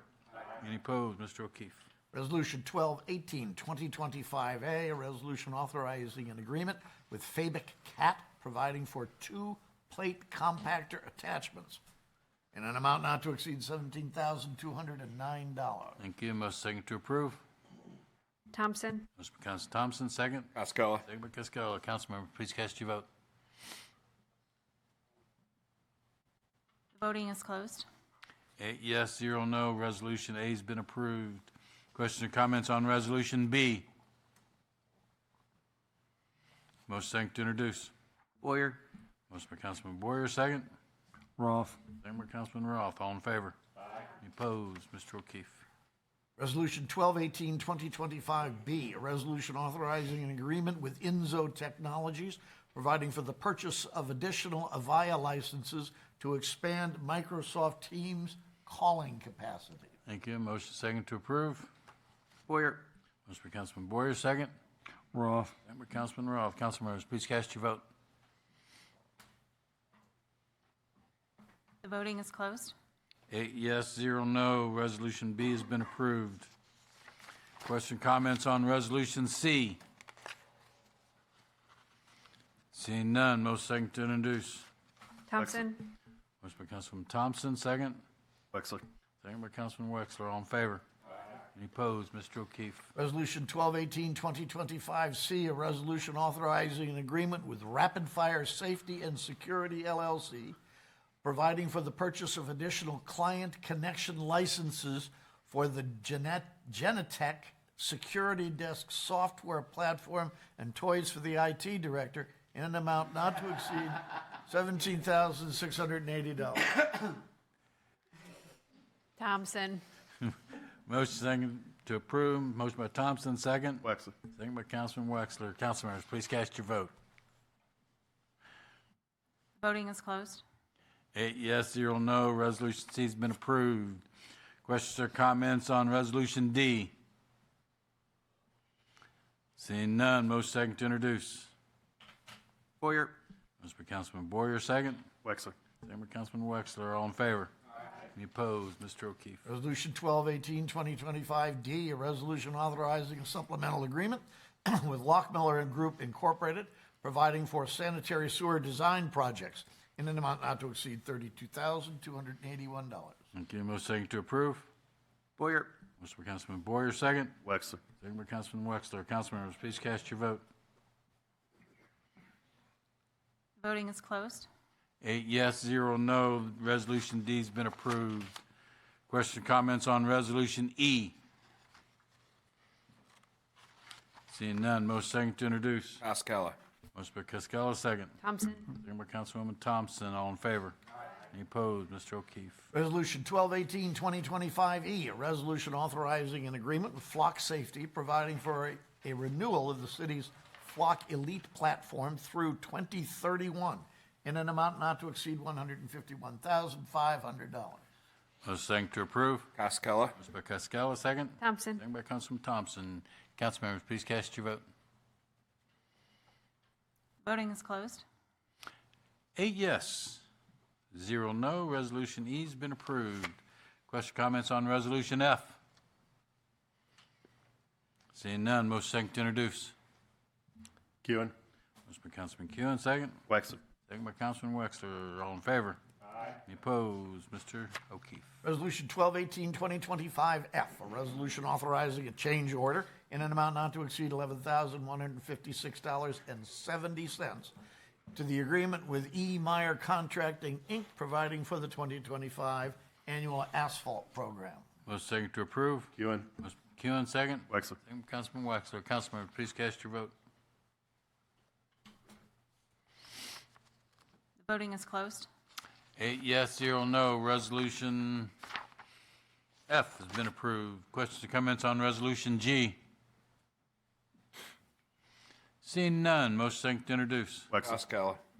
Motion by Councilman Wexler, second by Cascella. All in favor? Aye. Any opposed? Mr. O'Keefe. Resolution 1218, 2025G, a resolution authorizing a 5-year renewal agreement with Utility Associates Incorporated to continue providing body cameras and in-car camera systems for the O'Fallon Police Department and toys for the police chief in an amount not to exceed $1,492,000. Motion second to approve. Wexler. Motion by Councilman Wexler, second. Cascala. Second by Cascella. Councilman, please cast your vote. The voting is closed. 8 yes, 0 no. Resolution G has been approved. Questions or comments on Resolution H? Seeing none, motion second to introduce. Kewen. Motion by Councilman Kewen, second. Boyer. Second by Councilman Boyer. All in favor? Aye. Any opposed? Mr. O'Keefe. Resolution 1218, 2025H, a resolution authorizing supplemental agreement number 4 with SCI Engineering Incorporated, providing for additional services for the Center for Advanced Skills Training and Law Enforcement in an amount not to exceed $96,332. Motion second to approve. Kewen. Motion by Councilman Kewen, second. Boyer. Second by Councilman Boyer. Council members, please cast your vote. The voting is closed. 8 yes, 0 no. Resolution H has been approved. Questions, comments on Resolution I? Motion second to introduce. Cascala. Motion by Cascella, second. Wexler. Second by Councilman Wexler. All in favor? Aye. Any opposed? Mr. O'Keefe. Resolution 1218, 2025I, a resolution authorizing an agreement with Ed Rohr Safety Products to provide police uniform service in an amount not to exceed $148,432. Motion second to approve. Cascala. By Cascella, second. Wexler. Second by Councilman Wexler. Councilman, cast your vote. The voting is closed. 8 yes, 0 no. Resolution I has been approved. Questions, comments on Resolution J? Seeing none, motion second to introduce. Wexler. Motion by Councilman Wexler, second. Kewen. Second by Councilman Kewen. All in favor? Aye. Any opposed? Mr. O'Keefe. Resolution 1218, 2025J, a resolution authorizing an agreement with KCI Construction Company, providing for construction of the wastewater treatment plant odor control upgrades project in an amount not to exceed $1,052,000. I think that stinks. Motion and a second to approve. Wexler. Motion by Councilman Wexler, second. Ewan. Second by Councilman Kuhn. Council members, please cast your vote. The voting is closed. 8 yes, 0 no. Resolution J has been approved. Was this one for Mr. Bender too? Yes, Okay. that's correct. Merry Christmas, Public Works. Questions or comments on Resolution K?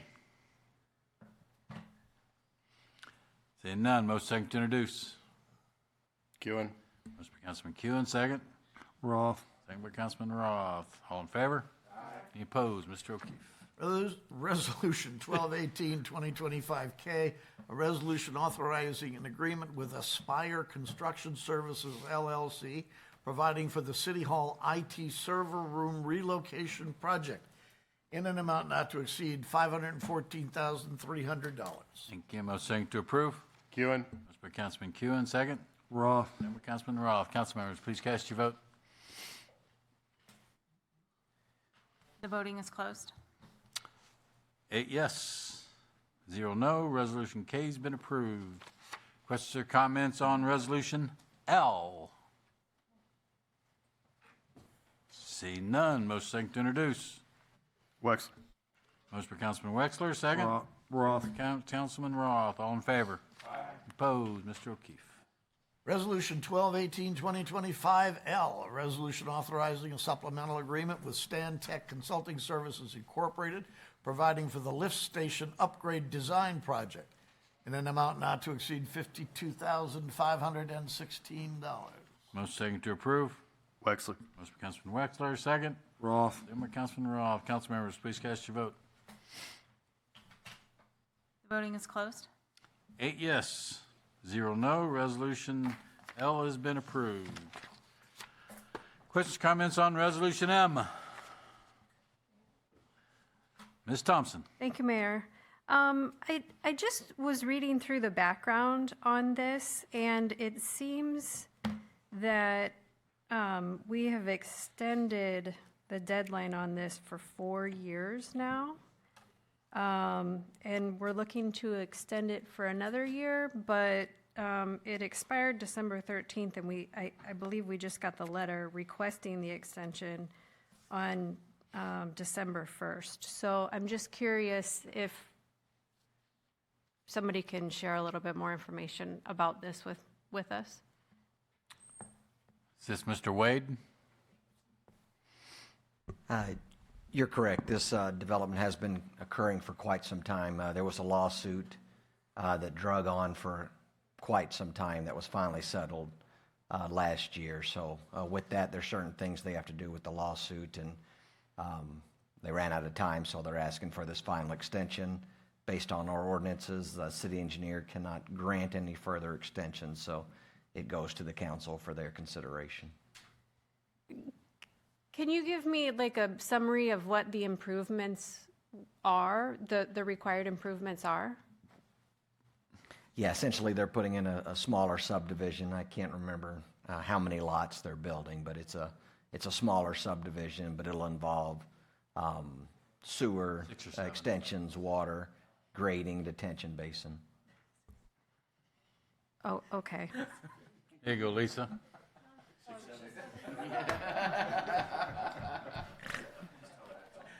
Resolution 6-7. Thanks, Wade. Debbie. Thank you.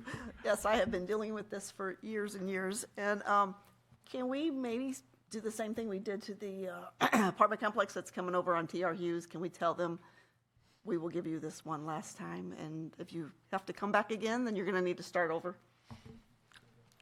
Ma'am, you can make that comment all you want. I mean, yeah, I would make that comment if you want to make that comment. And if they have to come back for an extension, I don't think it's going to get past this council. All right. So if you want to make that comment, go right ahead. I would comment that should this drag on for another year, I would like for her to have to come back to the council, because again, I have been dealing with this for about 5 years. She's going to have to come back to council. To me, if she wants to come back for an extension, she's going to have to go through the whole process again. That would be my comment. And that's what I would like to see too. I'd like for her to have to start back at planning and zoning and started with her planning again. Okay. Bill, Ms. Thompson? thank you. So with the lawsuit, I know that we were waiting for, or the developer was waiting for the lawsuit before they could start the construction. When was that settled? I mean, how much time has passed since that lawsuit settled?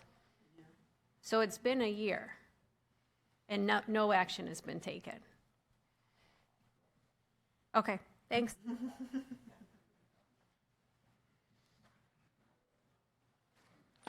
Okay. Anybody else? Okay. Motion second to introduce. Cook. Motion by Councilman Cook, second. Wexler. Second by Councilman Wexler. All in favor? Any opposed? Mr. O'Keefe. Resolution 1218-2025M, a resolution granting an extension for construction and subdivision improvements under both Section 405060 and Section 405101 of the Municipal Code for Ellis Place subdivision.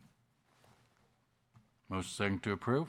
Cook. Motion by Councilman Cook, second. Wexler. Second by Councilman Wexler. Council members, please cast your vote. You suppose when Santa goes to the wastewater treatment plant, he comes down the pipe instead of the chimney? I don't know. Voting is closed. Motion fails. 5-3. 3 yes. 3-5. Motion has failed. So, what does that mean to?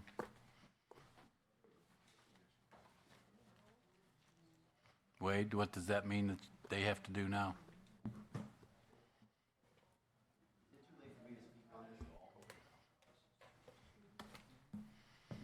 I'll let you speak. Come on. My name's Brian Kaufman. I am with Elizabeth Madison Real Estate, P.O. Box 1671, O'Fallon, Missouri.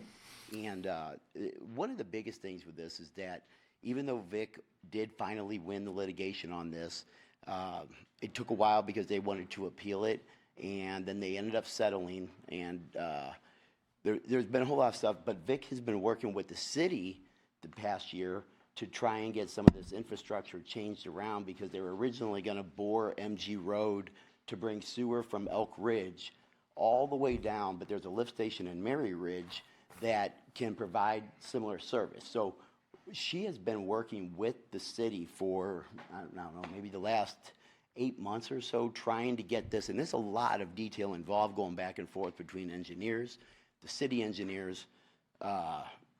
She wants this developed. She wants to get it done. It's not her that's holding it up. It's just the process involved in working with the city, the engineers, and everything.